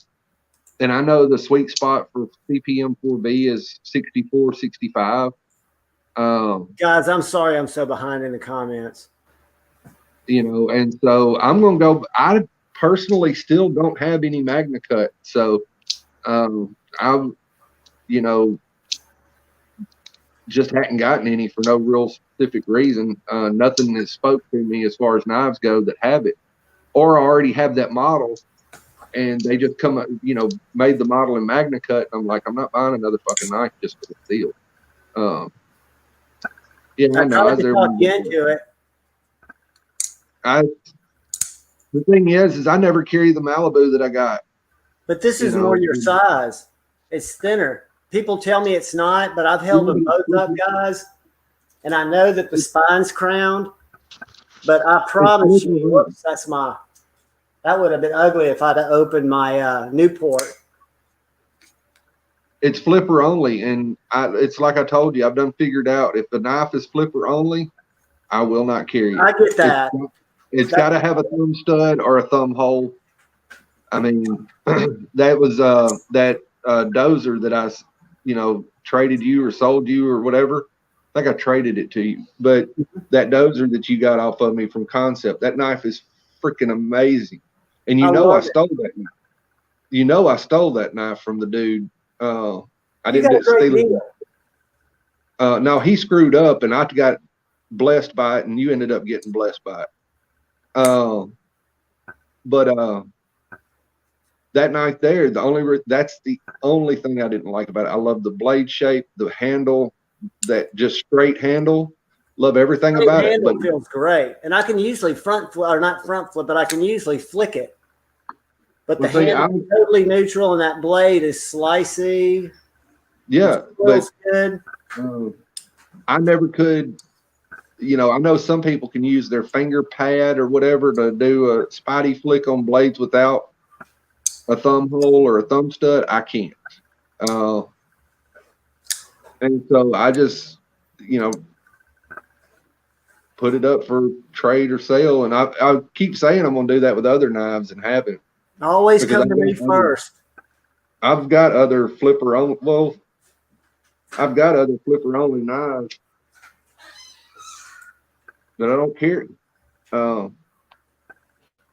mean, the knife I carry the most is the PM2, because to me, despite what I said earlier, as a civilian, and it's just Joe Blow on the street, to me, the best EDC knife in the world is the PM2. Yeah. Everything else you're buying for pleasure. Every other knife I have is strictly for pleasure, because I use my PM2 for more than I do anything else now, because it cuts. I mean, it doesn't matter which one it is, whether it's 4V or Maximit or S45BN or whatever, M4, whatever other freaking steels I've got, because I got the PM2 in like 7 or 8 different versions. I'm not completely insane with it. I got, or the Crewer, they just cut insanely well. And that's just my personal opinion, that the PM2, anybody who ever asks me, what knife should they get? And my answer is always simple. If you're either a PM2 or a Pair 3, depending on the size. What's interesting to me is after I got my first PM2, because it was probably one of after a Benchmade, my first higher priced knives, the regular S110V. I figured I needed a pair of 3 because I like smaller knives. And I don't have a small hand, but I have a medium to large size hand. And for some reason, the pair of 3 did not ever feel comfortable in my hand. I never modded it because I never got close enough to it to think about it. But I moved it on. And I've had people say, John, the pair of 3 to me is a lot better. But I love the extra handle that the pair of 2 gives you. And I like the blade. I mean, to me, it's just a win. I don't know why I would need a pair of 3. A guy that I work with, he's nearly my size. I mean, he's a couple inches shorter and 20 pounds lighter. I mean, and you know my size. He loves a pair of 3, and that's what he carries. And he owns, I promise you, this guy's got about as many knives as you do. And he, every day to work, pair of 3, same one. That's what he's going to have in his pocket, because he's one of them that he has work knives and then he has other knives. See, to me, a knife is a knife. I don't care. I'll carry, that Zeba to work and use it. If I have to use it, a knife's a knife. I'm going to use whatever I have. Dude, I thought about you briefly yesterday. I don't know if you saw Countess Ann's post. And when I say briefly, I mean briefly, because she's showing herself sitting there with her Zeba. And I forget the comment she made. And I was like, God, Dark Gravity's got one of those. Damn, I need to move to Serbia. I'm just saying, if she was on there, I can't tell the pattern difference, but it looks like your knife. Yeah. Well, he's redone another. There's some changes, and I don't remember what they are, but he did another run and I think they're all what it is. They're Damasteel, or his own version that he does with the Knight guy that lives up in Tennessee. I can't think. Jason Knight. Yeah. I think they're him and Jason Knight. I know they make the blades together. I think it's something that they do together, that it's a stainless Damascus, kind of like Damasteel, but it's their own version that is more of a San Mai than a basic, Damasteel. Like the Damascus part is up at the back, and then it's like M390 towards the edge or something like that. But are they maybe using just straight up Damasteel? I don't know. I haven't read the specs on it because I don't have the money for that version. That version's a whole lot more pricey than my version. When you get into those Damasteels, they are. Yeah. In my fixed blade quest, guys, I found another major winner. And luckily I had some River's Edge cutlery bucks that I didn't even know about. But this is the Boker Barlow BFF. And it's a Sullivan Germany model. And you'll have to help me here. ABEL. ABL. Yeah. ABL. And a micarta handle. And they also make, White Mountain Knives has one of these with some old antique bog handle and Damasteel that's like 4 times as much as this. But this little knife, and when I talked to Joe the other day, the reason I haven't sent my other one off is he doesn't have any clips. But this is my preferred way to carry a small fixed blade in my left pocket, slid down with this over my pants. So that's just riding in my pocket. That's how I carry this and my little chickadee. Hey, John. Yep. You want me to hurt your feelings? Please. Me and Lo was talking about that Boker the other night when I don't remember if it was an Instagram post or your video on it that I watched. And I think it was the video on it I watched. Google old hickory paring knife. Oh, yeah. Old hickory paring knife? That looks like my grandmother's old hickory paring knife. That means which is it's got good style. Well, no, I'm just saying, no, that knife's been around for 100 years or 150 years or however long it's been around, that design. Oh, yeah. They talk about that in the write-up. I didn't put, if you go to my descriptions, usually I'll take a write-up from a manufacturer or from, the website. And DLT or GP, wherever I got it, had all of that history of how 2 blades merged during the development of the first one. I've got it pulled up. Let me see if I can find it, and I'll share it. That was the first thing I thought when I saw that. But the old hickory paring knife is a freaking amazing knife. I mean, I'm sure that's what y'all's grandmothers used. Oh, yeah. If you went and dug in their drawer, it might have been whittled down and sharpened down to where it looked more like a little stick blade coming out of the handle, like my grandmother's did. But if you got a new version, it looks like an old hickory paring knife. Well, hell, until I was in high school, my mama used the old hickory knives in the kitchen until she got a fancy set of Chicago cutlery when I think I was in like 9th grade. Well, that was we got my mom some year, kind of the same deal. She used old hickory, and we got her a set of German Hinkles. And this was back in the late 80s, early 90s. Technically, my dad got them because I was, late 80s. I was still a kid. I didn't have Hinkles money, especially German Hinkles money. And she never used those. They're still in a block and look brand new at her house because she never used them. She kept using the old hickories. Dang. They're good knives. I mean, what Pocket Metal had me looking for, and I think they're in stock now, are those GEC little fixed blades. Have y'all seen those? Oh, yeah. I had one of those. Yeah, I've looked at those pretty hard because I'm kind of on a traditional kick right now. My son didn't help for Christmas. He got me, and he didn't even realize it when he got it. He got an old. My mind just went blank. It just ran away from me. He found a knife that was made in 1976, and that's what he got me for Christmas. It's got a wood handle. It's old school stainless blade. Nothing fancier. Imperial is who made it. But it was when I opened it, and first, I'm a knife guy, so I'm looking at the box because I save boxes as much as I save knives. I noticed that the box said 19, on the bottom of it, it said it was made in 1976, and so it was made the year I was born. And he didn't even realize it, but he got me a knife from the year I was born for Christmas this year. That is so cool. That's a forever knife. Oh yeah.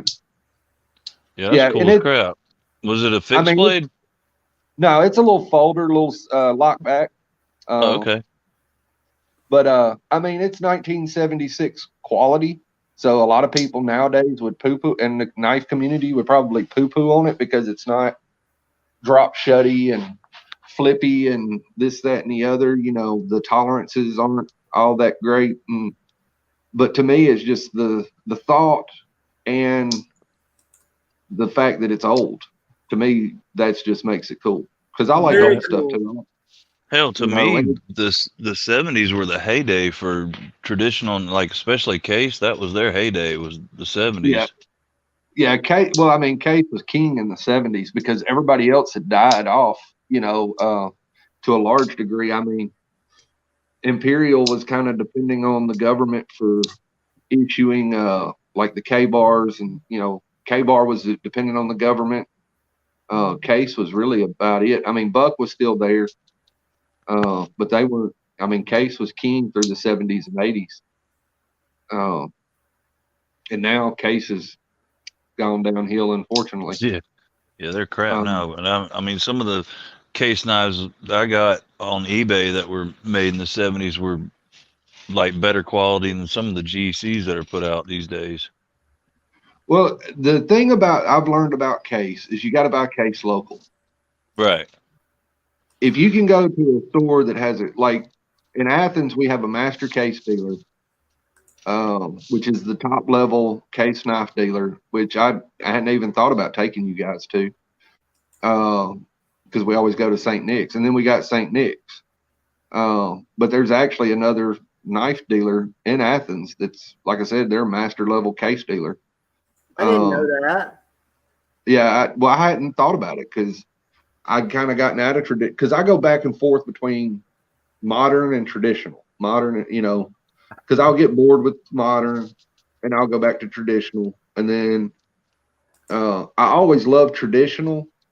I may not love this year's handle run, like whatever handle colors they're offering, handle materials they're offering, because to me, with a traditional, I like and I can't afford them, so it may be once, because they get a little pricey. But when you start talking about stag and mastodon ivory, or mammoth ivory or whatever, you start talking about those things. I think those knives are just beautiful because the way nature patinas and changes those materials. Every stag handle knife is different. True. Every like if you get mammoth ivory, whatever minerals are in the soil that made that into a fossil changes the color of that piece. And it's like if you look into knives that are made with mammoth teeth, you'll see a lot of blues and purples and greens, turquoise, and all these different colors because the minerals in the soil determine the color patterns of those things when they're made into knife blades. Well, it's merging God's work and the handyman's work. I mean, it's just, to me, some of that stuff is stunning. So that stuff to me is always interesting and it's beautiful. Now, it's not stuff I normally would carry just because it's more artistic to me. But like I said, that's the thing about traditionals is a lot of times the only thing they always look the same. It's the handle materials that you can, that whether I like them or not. And, what color is the bone? What color is what kind of stag? And the thing with Case is they've stopped offering stag. Luckily, I've got a couple on their bigger knives. Now they do like on the toothpick and the peanut, and a couple of their really small knives because the stag trade was getting out of hand in India for the real sandbar stag. And so a lot of times you can't get sandbar stag with Case knives anymore unless you buy a little bitty one. So if you see one of them on the secondary for a good price, grab it. Yeah. Like the big folding hunters and shit. I've been looking and think that I need to have a traditional in my collection, but there are two things that worry me about it. One, I don't think I'll enjoy it, but I think I'll love the sliciness of it, and then that'll be another rabbit hole. Tell me if y'all can see my screen. This is the one that I've been hovering over. And I know gravity, it's not traditional. They make it with some more traditional handles, but I like this tie. And that blade is so slicey. I like the straight razor type blade. They make traditional from time to time with a straight razor type blade. Is it a lockable or is it a? No, it's a slip joint. It's that QSP hedgehog. When I say for me a traditional is a Case or a Great Eastern Cutlery. Oh, I got you. So something that's really legit. Yeah, to me that's just a slip joint. And I've got that Kaiser that was made by Mike Bagnino or designed by Mike Bagnino, and I'm probably pronouncing his name wrong. I don't know how to pronounce it for real. The zip slip, and I love it. I still carry it, and it's a modern slip joint. It's just got the mechanism hidden. It's kind of different. It's kind of unique because it has a unique slip system as far as the slip joint goes that gives it its double detent and all that kind of stuff. And you don't see the backspacer move when you open and shut the blade. And so I just thought that was neat. But there's like Jack Wolf. His knives are freaking epic. And I'm not just saying that because Thrasher got cut. No, I played with one at Blade Show, and they are I couldn't, for me, again, we're all so different in what we do in knives. They're things, Michael Morgan, is this what you're talking about? The Joker knives or the Knife Joker's website? But when I look at a traditional knife, I'll just, like for my son's wedding, I gave him, of course I got to go pick it out and all that kind of stuff, but for his wedding day, I gave him a black micarta Case copper lock. And it just, with traditional knives, to me, it just goes back to the tradition of that's what both my grandfathers carried. That's what my dad carried. I've still got one of my grandfathers and my dad's pocket knives that they both carried when they all the way to the end. I've got my great grandfather's John Primble with real ivory handle pocket knife that he carried, and they're just knives that to me it's you know, and it's the same thing you were talking about, the way I, you know, the clothes and stuff. I dress the same way I've always dressed. It's just I found nicer stuff. You know, and I'm wearing the same kind of pants that my grandfather wore or my dad wore in the 50s. But that's a resurgence in what I think of someone who doesn't know the history or, you know, come from that type of wardrobe. I mean, to me, it looks cool. And I think that there'd be a whole bunch of people who get into that. Well, see, the thing is, it made me interested. I've gone to that boot website. It pulls up now when I type in. The three of us are old enough to have worn the same kind of pants that I have on right now. That's what we had when we were kids. When you got a pair of jeans, you got the pair of pants that I've got on right now. You didn't get the cheap, made in some foreign sweatshop pants. You know, you got heavy, raw denim made in the USA. You know, and that's the thing with a lot of it for me is buy once, cry once. You know, I can go buy 5 pair of Levi's, or I can go buy 1 pair of something better. I can go buy a bunch of $20 gas station knives, or I can spend double or triple the money and have one that lasts the rest of my life. And that's kind of how I look at it. Is, and I'm not saying when I say double or triple the money, I mean most of the lineup, in my opinion, from like QSP, hit the freaking sweet spot of you can buy a QSP and never have to buy another knife in the rest of your life unless you lose it, or you're just dumb, you know, and do something, which I'm dumb, so I would possibly break it if I only had one.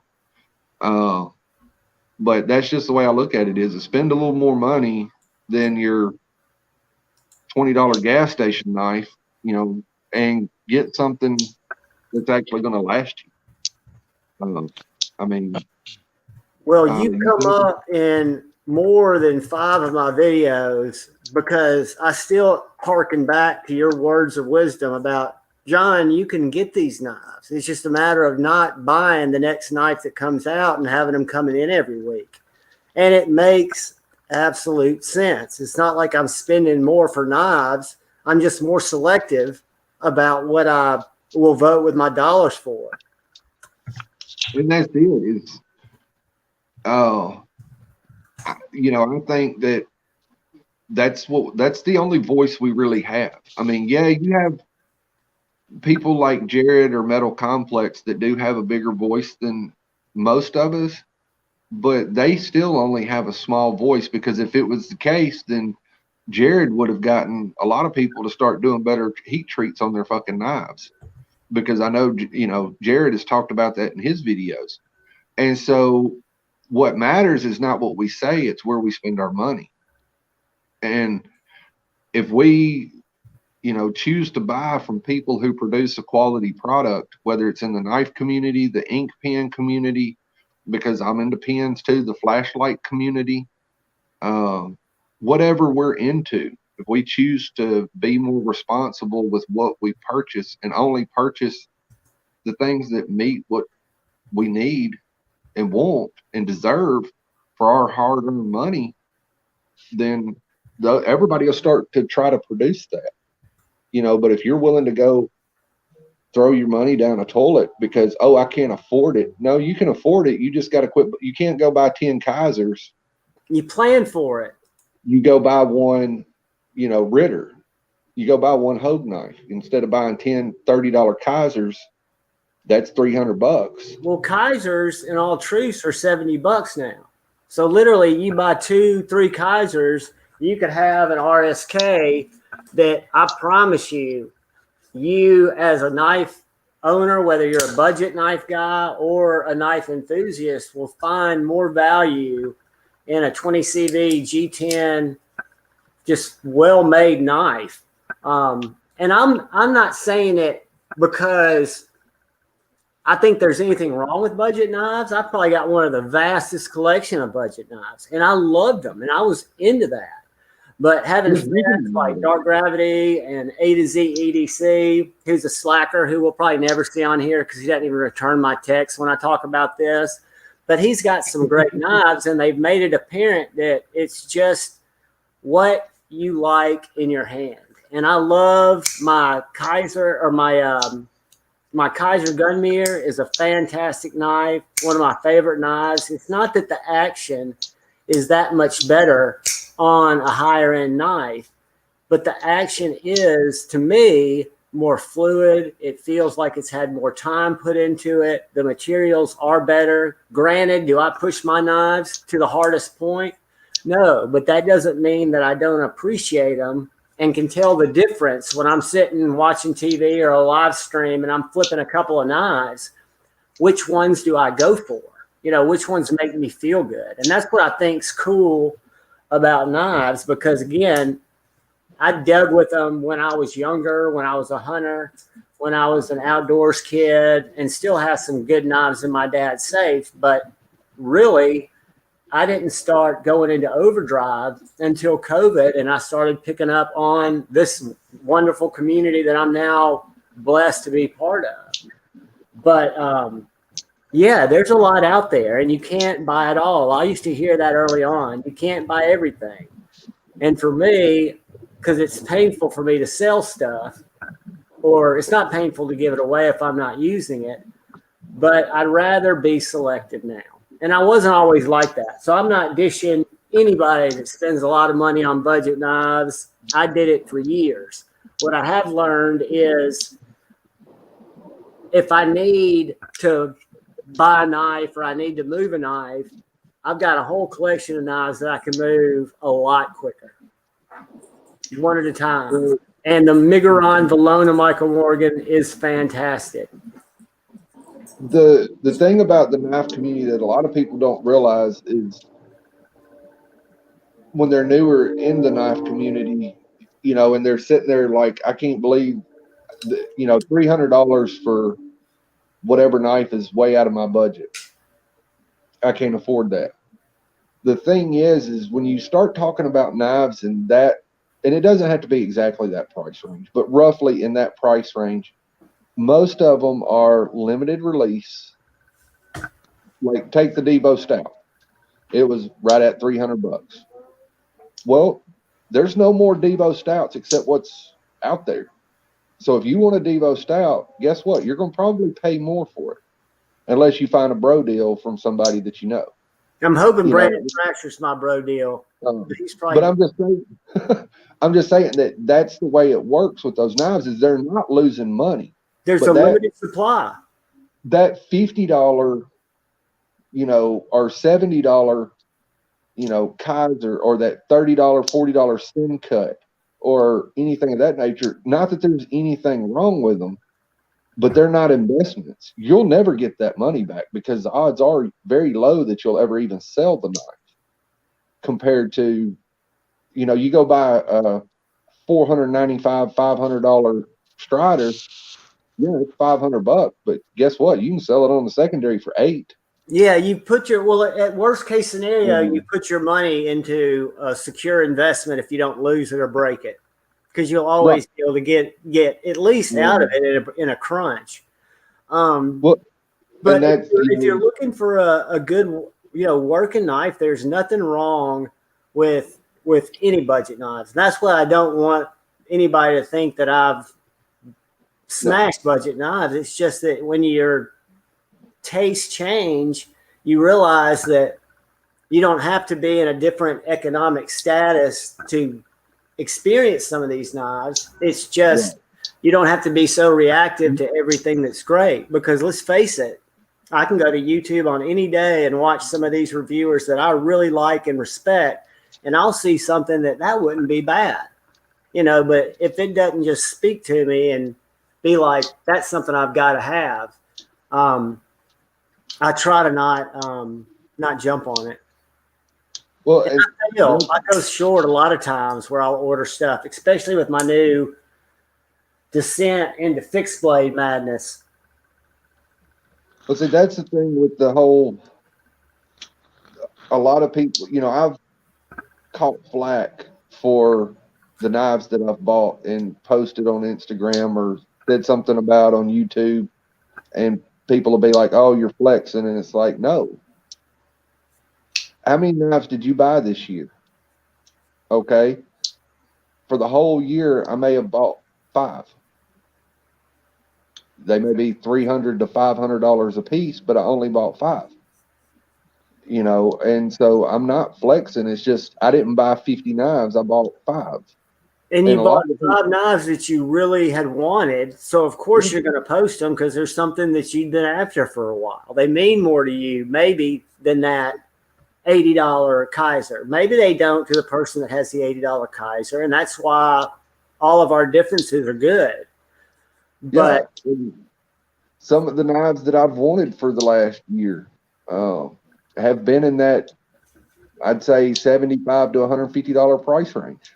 I bought a couple of the QSP Penguins that were, I think, $105 a piece or something like that, or $95 a piece. I don't remember.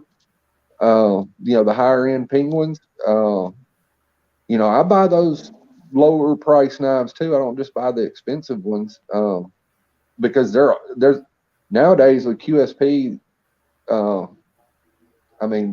To me, and Kaiser to a large extent too has really stepped up their game this year with a lot of Civivi. There's a lot of great knives in that $75 to $125 price range. I don't have I'm guessing, this is the only thing I can figure, is I don't have the feeling in my hands that some of y'all do, because I can sit there with, everybody says the most fluidy knife ever was the Field Duty by Leon Ma, which I sold to A to Z EDC.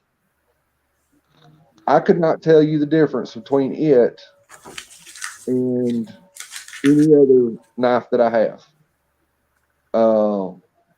The only ones I can tell the difference in is the 2 that I have skiff bearings in, which is the JK that I had problems out of and I had to replace the bearings and I put skiffs in, and then the 80-20.5 that I put skiffs in that I got from you.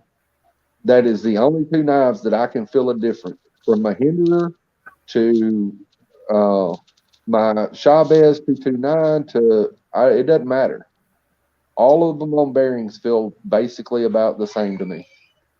to me, the Leon Ma, and I did a video that might have come out now, but it wasn't a 22 knife because it was older. But this is still, it's not my most expensive knife, but it is my #1 knife. And I don't know what it is about the detent, or maybe it's the monoblock construction that gives it a sound or a feeling, but the blade is slicey. It fits my hand. Now, this is the EDC. This isn't the full size.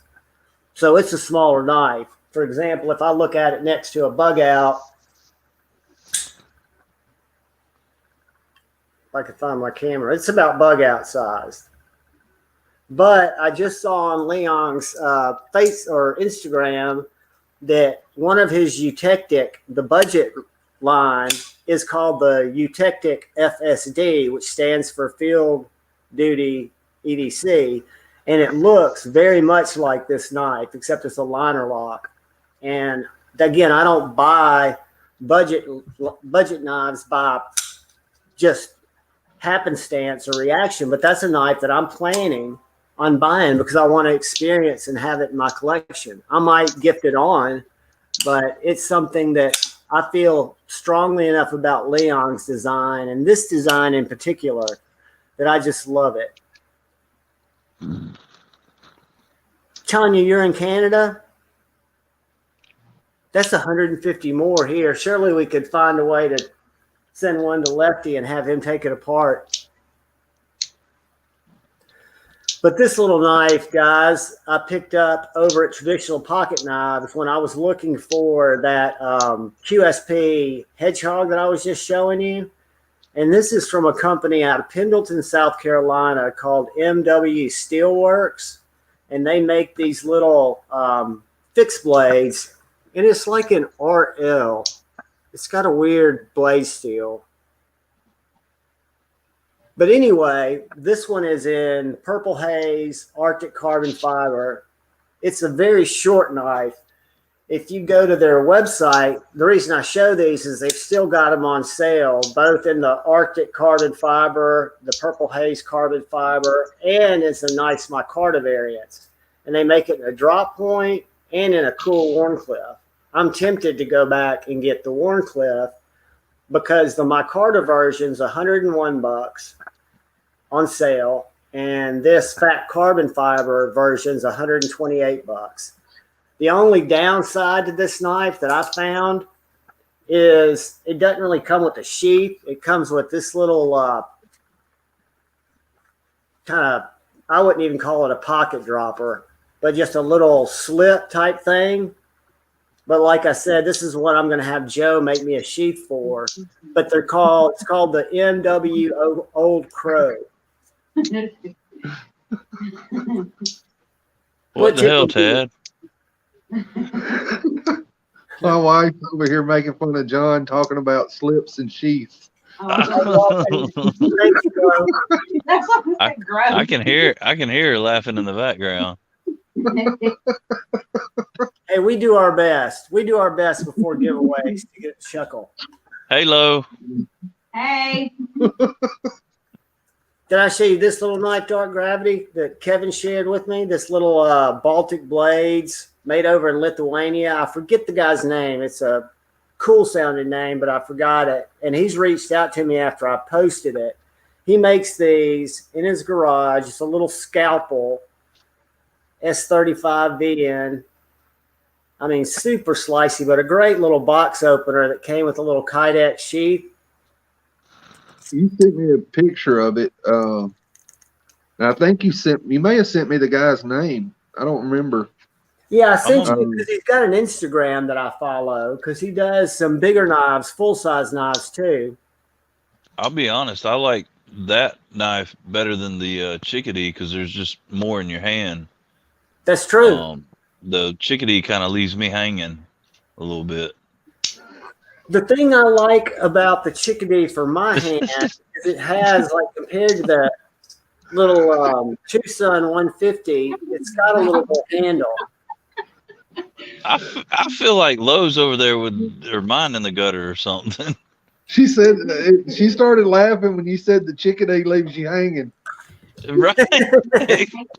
And not much in the hand. That's funny. I guess if you're not thinking in context, I do sound like I sound like an absolute nutcase anyway. Hey there, Honey Bear 85, my brother from another mother. The reason I'm holding this Chickadee right here is because of Honey Bear 85. And that's not the only awesome thing he has put into my collection. So you guys, I am surprised that JuhVon ain't tried getting a hold of a Kiradashi from Keith the Knife Freak. I love that knife. Right now, John's buying spells to try to be responsible, which I'm not, happen around the 18th, between the 18th and the 25th of the month. That's kind of when I get my commission check and when I've got everything paid and I can make some decisions like that. And I hate to reach out to anybody, and Brandon Thrasher's done it for me. You've done it for me. But I hate to say, let me get that to you. You know, I want to just be able to have my PayPal set up with money in it that I know I'm going to use to buy knives with. And that seems to be working. But I just can't, like the knife that E&G was talking about. I wish I could remember. Hold on. I'll pull it up and show it to y'all. Where's my phone? Here it is. Because I even wrote this one down in my notes because it's one that I know I want to get. It is called the Hella. Have y'all seen the Hella? You're the fixed blade guy, so no. Well, I used to not be, and I'm just telling you, it has changed more than anything else my knife carry game because instead of just carrying one extra fixed blade, I carry the small one on my belt, the little MKM, and then I'll carry one in my left pocket. Well, see, I tried to go down the small fixed blade rabbit hole and never did. And I can understand that because they're not for everybody, I wouldn't think. I just like folders. That's really all it boils down to is I mean, I've got some fixed blade for outdoor stuff and, I've got some small fixed blades like you were talking about. And if I go outdoors, like hiking or camping, then I would carry, a small fixed blade with me in addition to, some larger camp knife. But as far as every day, I've tried and just never can stick to it like I can a pocket knife. And I know all it is I can fidget with a pocket knife. Right. That's why I might carry a traditional sometime, but I'm always going to have a modern, folder because I'm going to be driving down the road, flipping it open and close or something of that nature. I've always got some kind of modern, lockable fidget toy, which is strange. I've never gotten into fidget toys because I'll sit and fidget with a knife for hours. Well, you also told me that, and it makes sense, that's where we're paying more for less value in fixed blades when folders, we're getting a lot more technology, I guess, and whiz for your work. Okay, guys, this is the Hella. Can y'all see this? I can see it. Yeah, I can see it. So they make it as a little skeletonized knife, but then they've got it where you can change out the handles and you can switch them out, or you can buy it with the handle. So when we go in here to shop, and I apologize for my slow ass computer. It's moving pretty quick tonight. You probably got it doing too much. Look at this right here. Oh, sold out. Lovely. And Ian got one. I like the folder next to it. I'll go back and let you look at that, but let's see if they're all sold out. Yeah. Nope. Yeah. I like the blacked out one right here. It looks similar to the that MKM fixed blade. It does. It looks very similar. It looks like a cross between the MKM and like they're chamfered out. So I think these micarta scales would really be tight in there. But it's a 2.07 inch blade, 1.2 ounces before you put the scales on. 4.95 over inch. So I guess they call it a neck knife, but for me, I would think of it more as a belt knife or a pocket dropper. See, I tried the neck knife thing too and couldn't get into that either. But see, these sheaths like this just make it really a natural to just slip it in your left pocket. As long as you're not doing cartwheels, it's not going to flip out. I do a lot of cartwheels, so. And you've seen me, I'm not doing cartwheels, so I'd be all right. Montana Knife Company. And then I'm trying to think of a hashtag. I think we'll do hashtag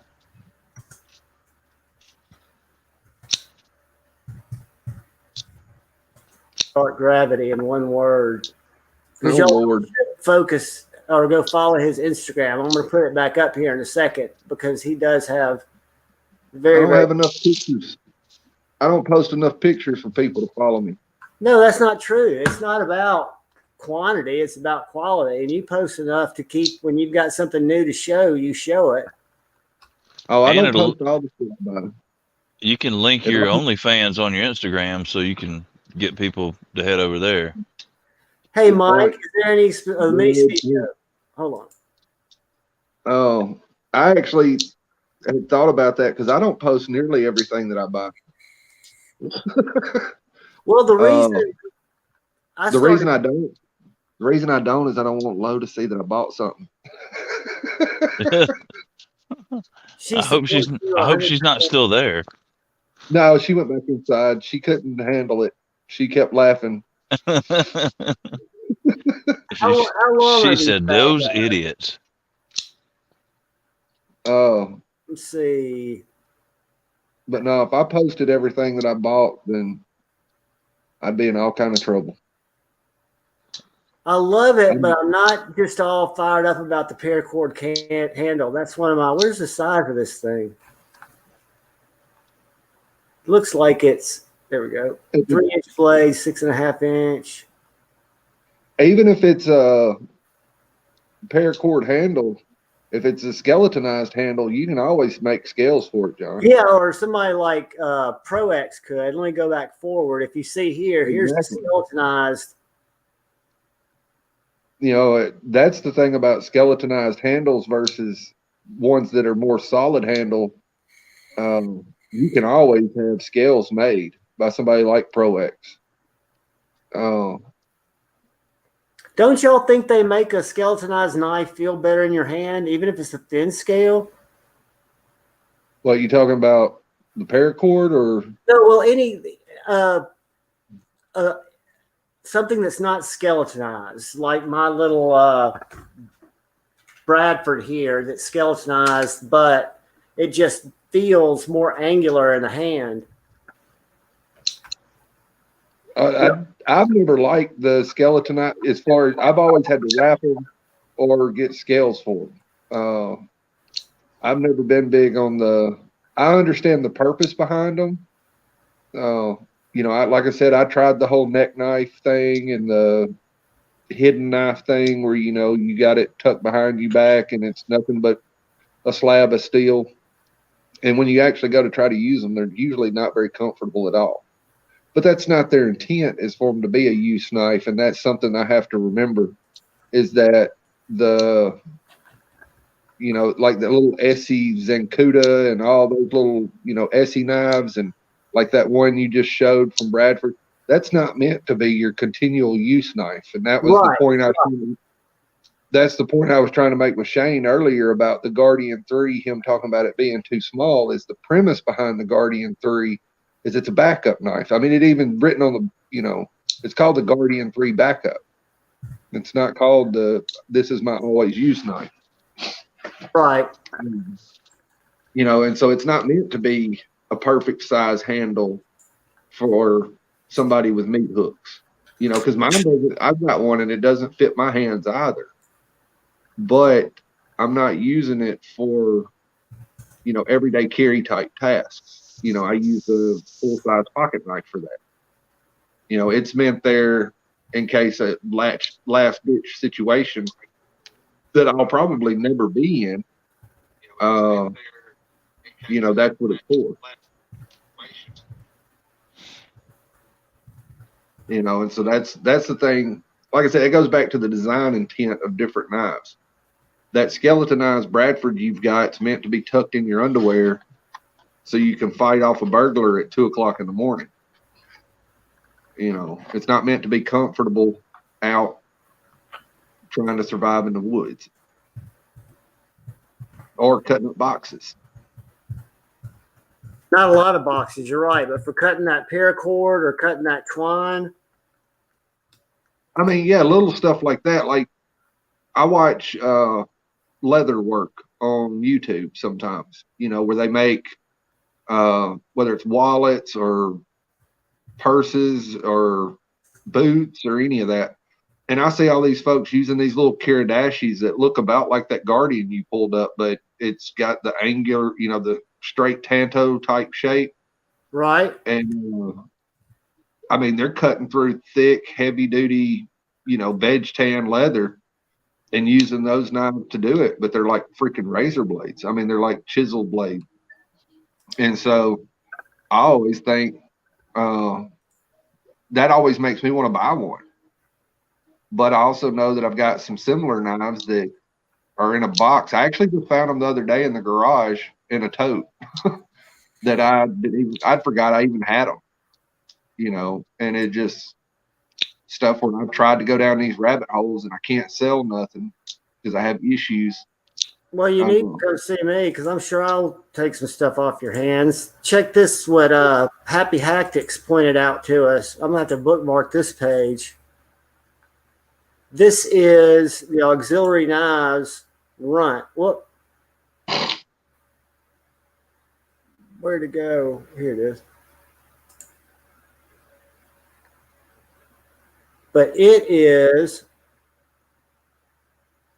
5 inches overall, 2-inch blade length, 3/32, 61.5 HRC, AEBL, linen micarta, brass, includes custom bolt-on sheath set up for net carry, but will accept many clip options.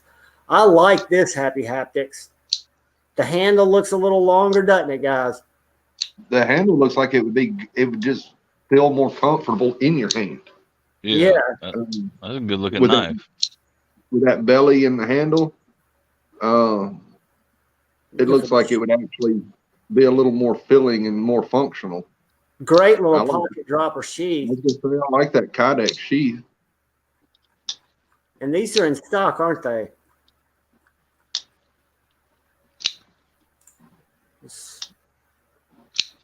See, this is why you got to stay. This is why you got to stay off of YouTube, John. I've done bought 10 knives. Demon Knock. Man, I'm telling you, I've gotten some great advice. Like this little Rainier. I'm not saying it's not great advice. I'm just saying in my mind, I've already picked out 10 knives, and I told you I don't. And all we've talked about mostly is tiny fixed blades that I know I've tried. I've spent a few $1,000s on tiny fixed blades and don't carry them. Why would I need to go back down that rabbit hole and have knives I don't carry? Well, if something's changed in your life to where it would make a little more sense. Then I should carry the knives I've already got. I'm going to pull up the StreamYard giveaway tool. Or maybe those thousands of dollars just weren't the right knives. It's the search for the perfect knife. That's what John does. That's what JuhVon's on, is that search for the perfect. It's expensive, but I'll tell you real quickly. And he don't realize the perfect knife don't exist. No, it never exists. But Dark Gravity, you would love, I think, because of the size of it, this Viper knives, Lily 1 or 2. This is the Lily 1. But if you'll notice, it's got a regular handle with jimping. If you see there, it's got jimping in 2 places. So you've got this regular handle. The other one's a sheep's foot. And then you've got this choil with this other place to keep your hand. But I mean, this is a larger knife. For example, compared to the little Essie.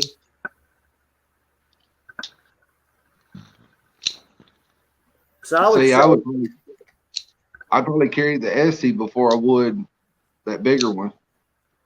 Well, you'd be surprised. I'll let you try it out because it is a good pocket dropper.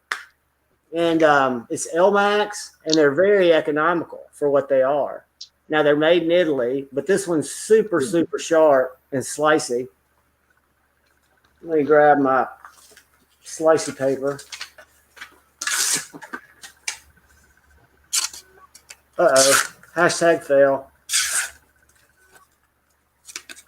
All right, I'm going back to giveaway tool, and I want you guys. Alex Knives is welcome, dude.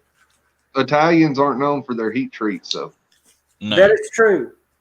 That's G-Ball asked that question, and no, the line steel, in my experience with line steel, they've never done a great job with their heat treats. So I can't imagine MagnaCut would it be any different. They and I don't, from my experience, I don't know if this is factual or not. It just seems this way. The other Italian knives that I've handled, whether it's M390 or Elmax, seem to be run on. They don't hold an edge like a lot of your other Elmaxes and M390s, because Elmax is a pretty hard steel too, or can be. It seems like I don't know if it's a over precaution or what, but they always seem to run them on the lower side, seems like 57, 58. They're definitely not hitting 60s, it doesn't seem like. And truthfully, most of my knives cut boxes and tape and string. every now and then or something of that nature, but most of the time it's boxes and tape. And so I don't really need, Max cement, but I want Max cement. So if I'm gonna buy M390 or LMAX in a lot of the knives like Lion Steel or MKM or Viper, they're usually a lot thinner, more slicey type steels or style knives, I should say. I want them to be a higher Rockwell hardwood. I'm one of those people who wants the heat treat to match the blade design and the blade intent. If you're doing a folding pry or a sharpened pry bar, then I'm fine with it being a little bit softer. Like Essie does theirs. I want to say 55, 56 Rockwell is where they go with their 1095. And 1095 will get up to 62 Rockwell. But they do it at the 55, 56, 57, somewhere in that range because they want it to be tough. They don't want it to snap. I'm fine with that because I understand the intent of the knife. But if you give me some thin little, knife like those John's been pulling out, those little, razor blades, for lack of a better way to put it, I want them to be hard enough to actually function and do what they're supposed to do. Right. Or what they look like they're supposed to do. And that's where, to me, the knife community needs to educate knife design versus how it's done. You go get a Bark River camp knife in 3B, then it's probably going to be right around 60 Rockwell. It's not going to be 63. That's okay because it's designed to be batoned through, and chopped wood, even though it's a knife. It's not a hack for machete. But you get some little Piccadilly and it's an M390 or 20 CV or something like that, then it should be 63 or 64 Rockwell. I mean, they can do it. They just don't want to because it costs more money because you got to get the furnaces hotter. And, getting your furnace 200 or 300 degrees hotter, 400 degrees hotter is a lot more money. And there's also the side of it, people may not want to pay for it. See, I think there's so many of us in the community that don't think about that. That's why I think your information is very insightful. Well, everybody heat treat up. We're only at 19 entries, 20 entries. I don't have it in front of me, but the difference, the best one I can remember is MagnaCut. And I think me and you had talked about this one day. The difference between going for low-end MagnaCut and high-end MagnaCut as far as, the hardness is like 400 degrees. I think it's from 1,800 to 2,200 degrees.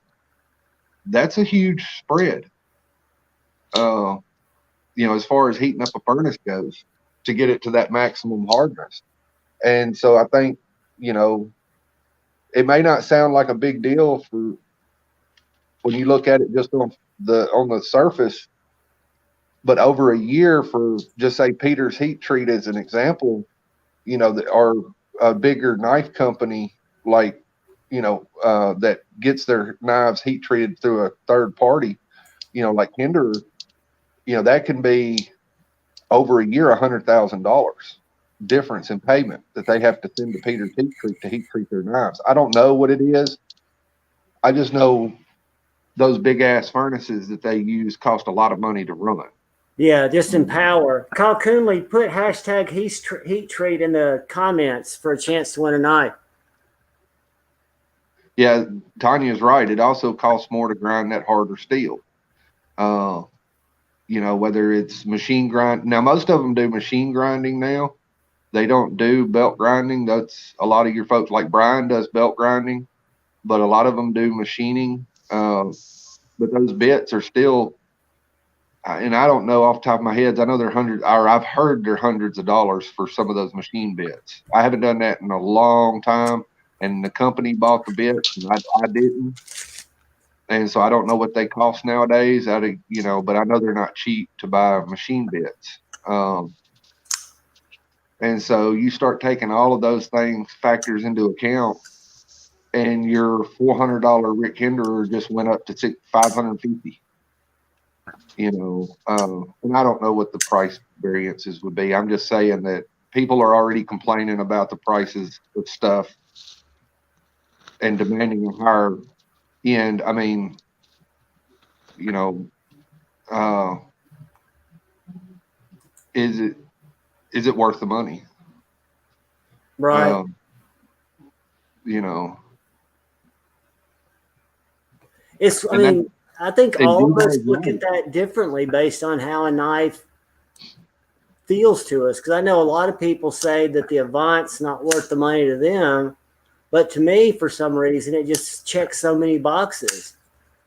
And I know it's an objective subject when you're talking about the cost of a knife, but I still think there's a lot of subjectivity in what the knife brings to us as collectors or enthusiasts or just users. So I think it just kind of varies. Well, you said the Avant. The Avant is worth the charge that he had for it, because I had one.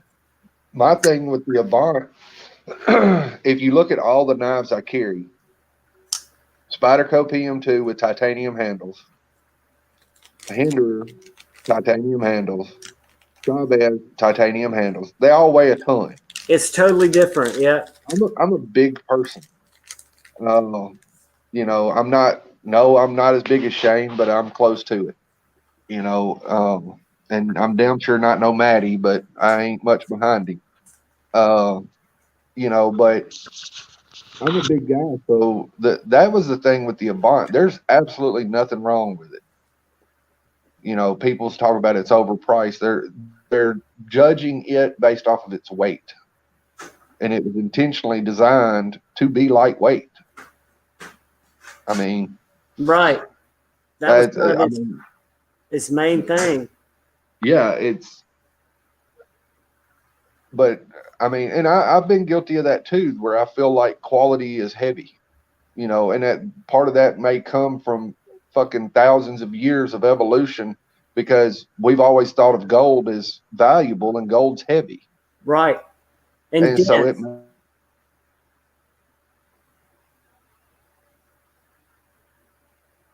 Did you freeze up, Dark Gravity? Hey, G-Ball, did you get a mash today? I missed out. I was in a meeting, got out 20 minutes after the drop, and I was game over.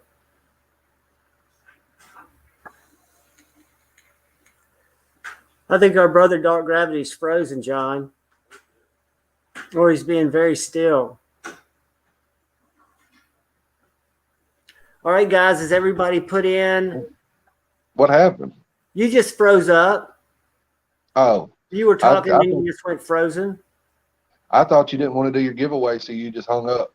No, I'm getting ready to. We've got 24 entries. Does anybody else need to put hashtag heat treat in the chat? I'm going to count backwards from 10, 9, 8, 7, 6, 5, 4, 3, 2, 1. Here we go.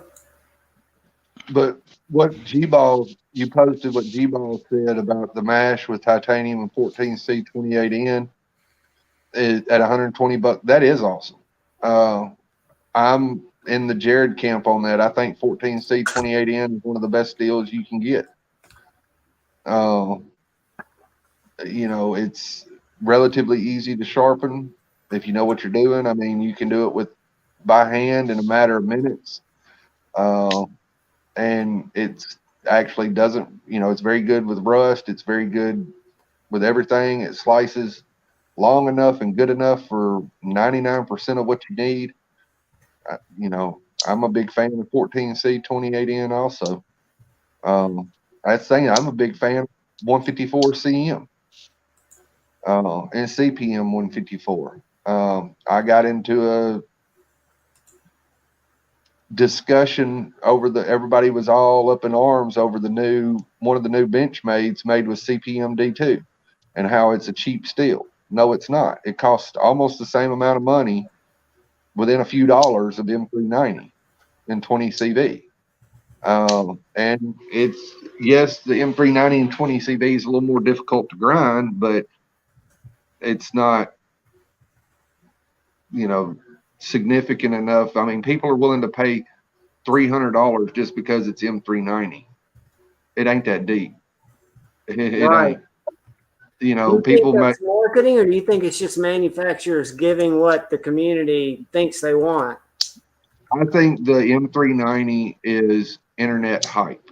I think 20 CV is internet hype. Because most of the companies aren't heat treating it to the point that it could go to justify the desire and the willingness.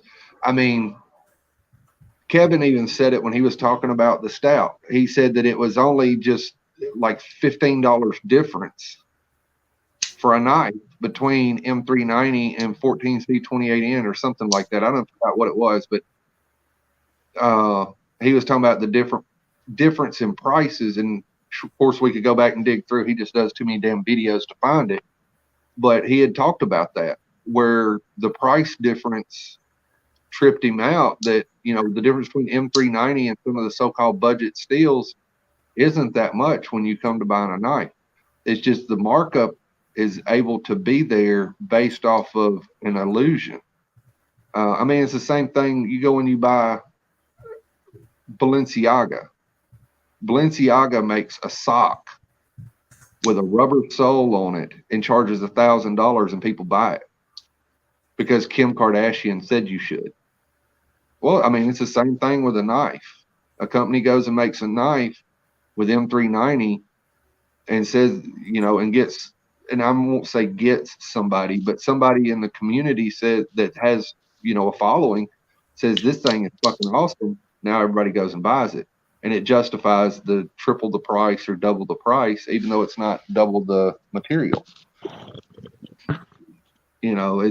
I mean, if they want to talk about machining, Spyderco makes Maximet, which is, other than Rex 121, is the hardest knife steel you can get, or second hardest. I mean, I think there's a couple of new ones, so I better not say that. I think there's one or two new ones that are right there with Rex 121 and Maximet.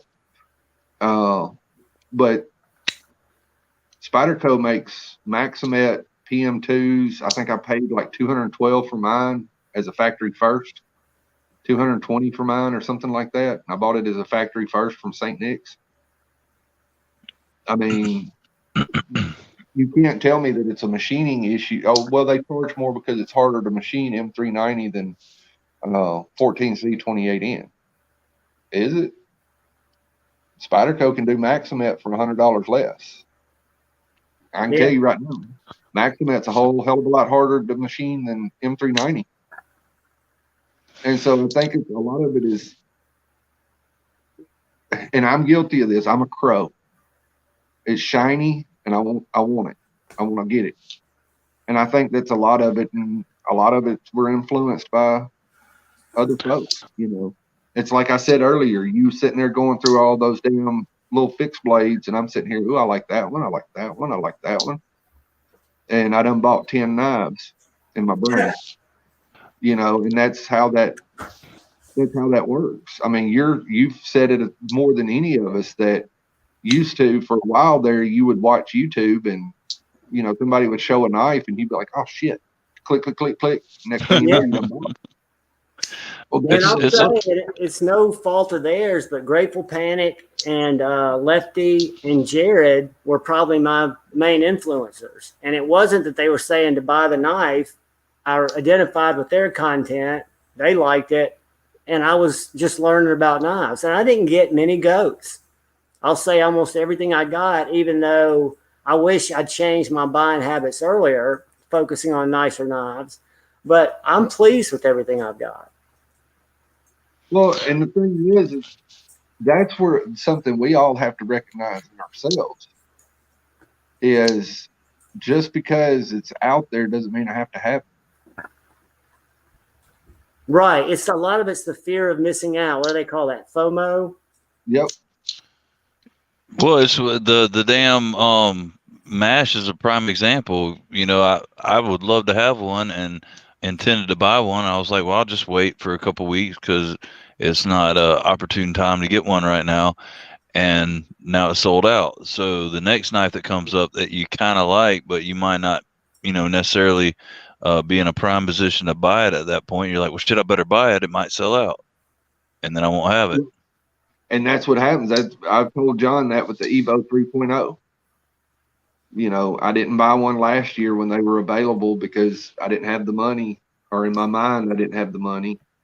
I could have sold some stuff and I could have made the money show up, kind of deal by selling stuff and all that kind of crap. And I didn't. That's that fear of missing out. And of course I didn't get one, but then when they were available, I could have bought one from NC Blade, but I didn't. And I actually had the money for a change. Then it might have screwed up Christmas, but hey, I would have had an Evo. But you also have discipline unlike anybody I know, because you'll have something on your list. You'll be in a situation that you can afford it, but your moral compass keeps you from doing it for something else. I respect that. It's for me. And I was having a conversation. One of the young guys at work, he's in his early 20s. We were talking about this the other day. I truly understand the concept of happy wife, happy life. And if I want to have stuff, I have to put her feeling into that equation, and be respectful and mindful of that. And she's my conscience. It's not that I've got one. It's that she is that her feelings, her stress, because she's the one, I'm the one who makes the money, but she's the one who pays the bills. Right. She holds it together. Right. She's the the glue that holds this ship together. I'm just the gasoline. And if I go and do stuff irresponsibly, then that's going to make her stressed, which is going to make our marriage rocky. So I choose not to do it, not because I don't want it, but because I want something else more, and that's her. So, that's the thing is there's times when I lost my job back in 2008 that, when the economic crisis thing hit and everybody got freaking laid off. When I got laid off and went a while without making decent money, that was fine. I was still just as happy then as I am now, because it was all about us then, just like it is now. We just get to have more toys. That's the only thing. There's so much wisdom in that. And again, another reason to follow Dark Gravity is I think his what do you call that? Your statement, your mission statement, it's profound and it's real. Your manifesto? Yeah, if you want what I got, do what I do. Just real simple, but very, it takes me back to Shane, getting his Medford and what he did to get the Medford because he wanted it, right? So he set his goals to it. And then again, Shane went the titty route, but he I was about to say, let's not glamorize this now. What he did to get that Medford was go spend hours staring at titties. So but he was breaking up girl fights and he was staying up late hours, and y'all have all spent time around Shane. He gets tired early because I can't imagine the whining he would put on there to those strippers. Whiny/flirty. But it's another one that, as far as little sayings that I go by is buy better less. Buy better stuff less often. And that as an addict, when it comes to that, is very difficult to do. Got my wife a fridge for Christmas. You should have seen her face light up when she opened. Hey, you keeping her happy? That's all that matters. And that's true, because I think you recently got a pair of whites, didn't you? Or did you get a pair of Nicks? Yeah. Pair of whites. So you can buy a pair of whites for what $400 maybe? Yeah, that with Uncle Sam's cut and all that, they were $370. Or I you got could buy like 5 pairs of Wolverines for 125. So I mean, you're coming out better with the whites. Right. And of course, I bought a base pair of whites. You can spend up to like $1,000 when you start talking about exotic materials and all that kind of stuff. Right. I see Kyle Cooney would love to chat. Kiss and make up. You know what I say? Go forward with love in your heart. Choose debate over hate. I don't remember having a rocky incident with Kyle, but okay. I don't hold grudges. I mean, we all have different opinions and things can seem heated, but to me, they're usually not. Yeah, and Unless Chad you're don't have a good enough memory to hold a grudge. So I don't have a good enough memory to hold a grudge. But no, that you know, and I try to use that philosophy with anything, though, as far as, you know, my grandfather taught me that, my dad taught me that, you buy decent quality. And it doesn't, you know, a lot of people think when I say buy good quality, oh, it was about Hinder. Okay. I mean, like I said, he was still a dick move. You know, he was a dick. I just didn't agree with the fact that what he was doing was necessarily wrong as far as his heat treat goes. Him being an asshole, yeah, that's wrong. Or the company or whatever happened there. I don't even know what come of that. But it just kind of faded away like everything. But when I say buy, you know, hey, buy what makes you happy ultimately. You know, because that's what it's about. If you're not happy, if your hobby is creating stress and misery, why it's not a hobby anymore. It's an addiction. And I say addict and, you know, things of that nature, but I say it half-heartedly because nothing I don't do anything that hurts me or my family. If you're buying knives or pens or flashlights and you're putting your family in debt and you're losing shit and you're having fights with your wife, you're having fights with your husband, then you got a problem, not a hobby. It's, you know, a hobby is something you enjoy. It's something you do to relax. And when it gets to the point where it's not relaxing or enjoyable because of these things over here, and it becomes an escape, because that's what you do. That's what you do with alcohol and drugs is you escape. You know, when you're using your hobby to escape, then it's an addiction. It's not a hobby. Anyway, I'm getting too philosophical. You're supposed to be doing a drawing. Now there's folks waiting for you to give them a knife. Oh, Chris Critter already won. Oh, okay. He won. We're just rolling on.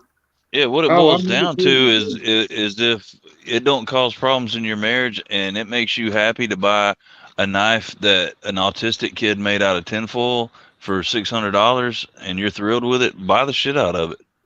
Buy the fuck out of it. Yeah, it don't matter. Because he makes insane fucking blades. Right. Hey, Mike, I think Stevie and Mattisfaction come on before Brent does. I think Maddie and them go live in about 15 minutes, and then Brent goes live after that, but I could be wrong. But yeah, y'all check out other creatives, and we'll all be there in the chat till I fall asleep.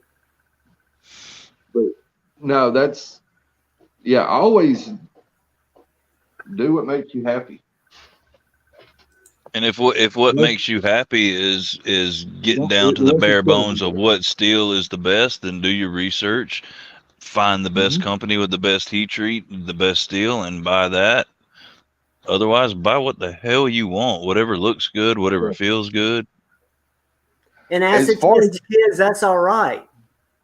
And it's not that you shouldn't buy knives. You just need to plan to make sure the timing's right for you to buy the knife that looks cool that you want.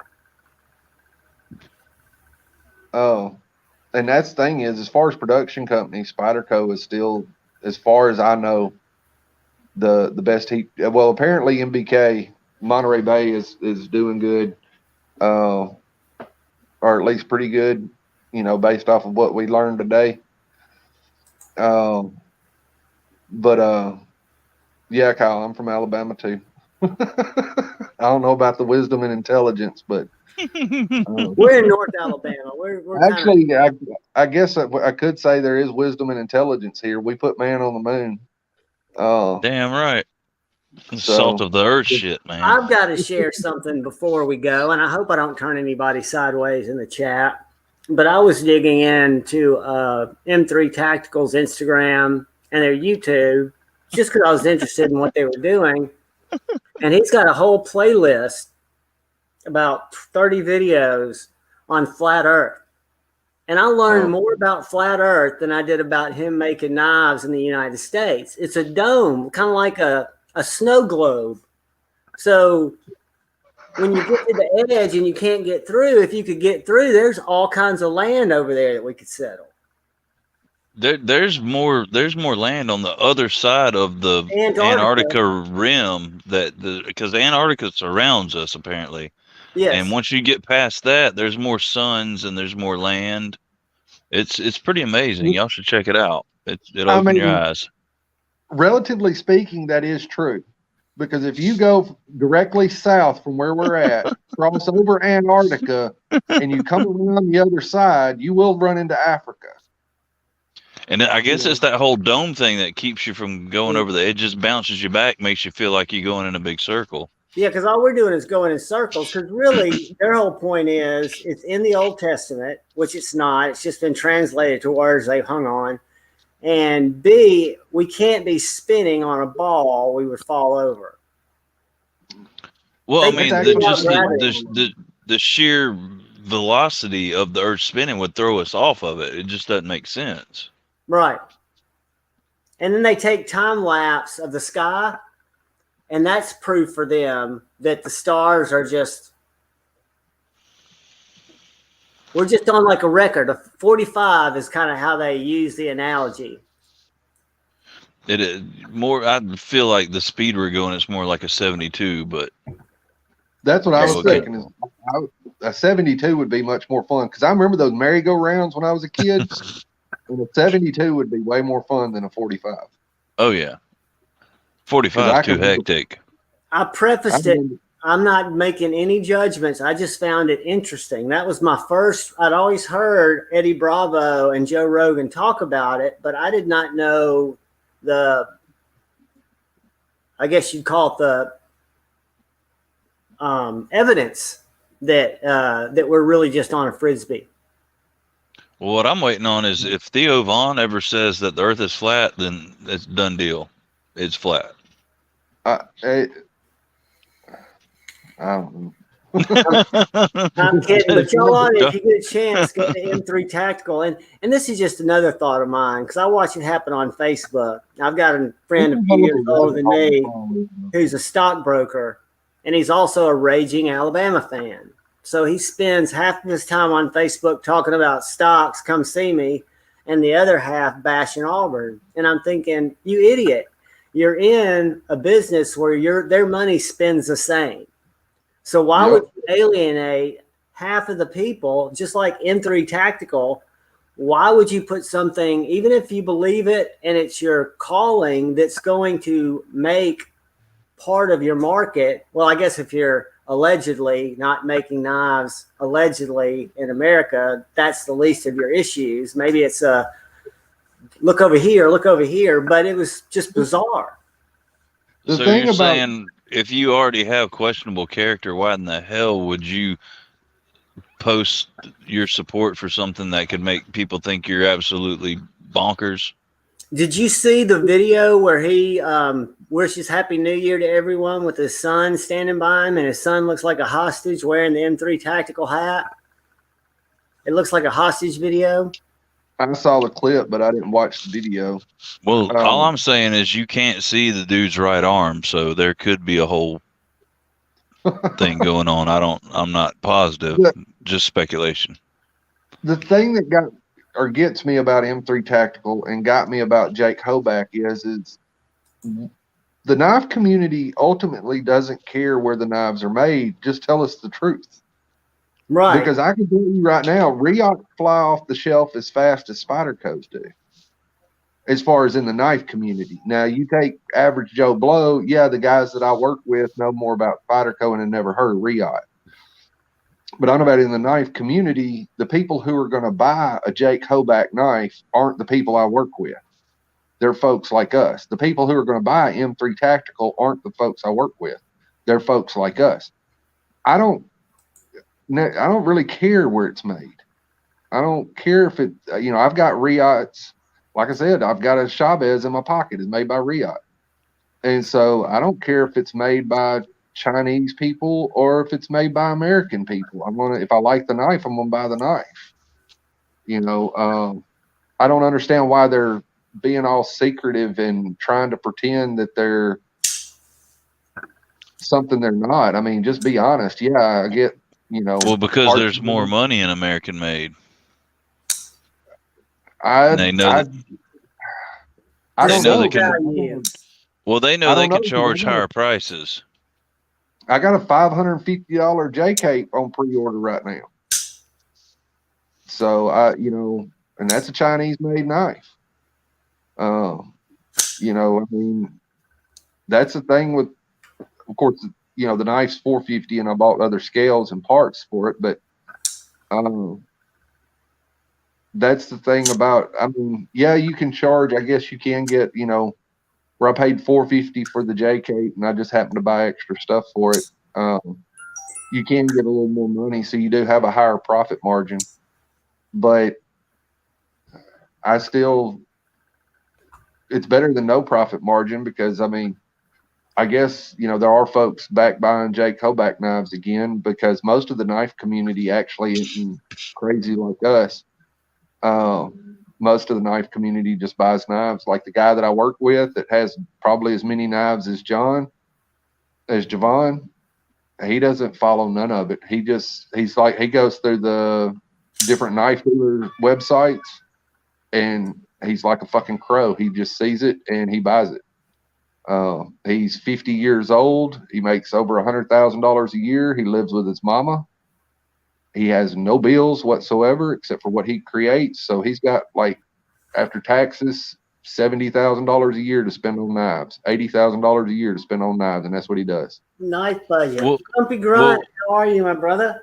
Well, the whole, what it boils down to is we in the knife community, we love drama. Yeah. And we love knives, and we love to chime in on the current drama that's going on. But once the next drama comes up, we're focused on that. We forget about the old drama, and then the old drama puts out some pretty knives, and we're like, oh shit, I want to buy that. I mean, you're right. That really is that's how it works with everything. Yeah. I mean, that's how it works in politics. That's how it works in, design or all kind of trends. We're constantly moving, whether it's Hollywood drama or knife community drama or political drama. I think it boils down to hashtag trending. That's it. Right now, M3 Tactical is trending. Oh, they are, and not in a good way. And I bet you they wish they weren't. Well, I mean, you and that's what's mind-boggling is you can't fucking do that. You can't. Period. No. I mean, the people who have done it in the past and got caught have proven that.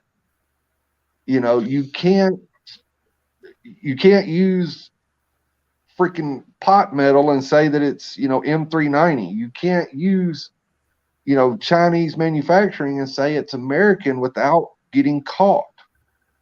You eventually will. Everybody thinks they're smarter than the last guy, though.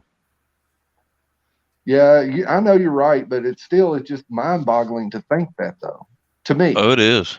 It is. Because I know I'm not smarter than anybody else on this damn internet thing right now. I'm just another talking head. And it blows my mind for me to think, I can outsmart an entire fucking community. Not just I might could outsmart one of you, but I couldn't outsmart both of you, and I could probably only outsmart one of you for 5 or 10 minutes, not years.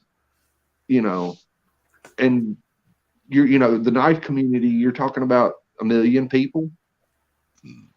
And then you're talking about hundreds of us that are nut jobs that spend our time on YouTube and Instagram and shit like that. And Edgy's true. Shane's right on that. But I mean, I just don't. How do you think you can I guess it's narcissism. It is narcissism. Oh, yeah. It's the only reason you think that you're smarter not than going to the be found out. world. Yeah. It's like a serial killer. They're narcissistic and think they'll never get caught. And it's the same thing, I guess, with people like Jake Hoback and M3 Tactical, whatever his name is.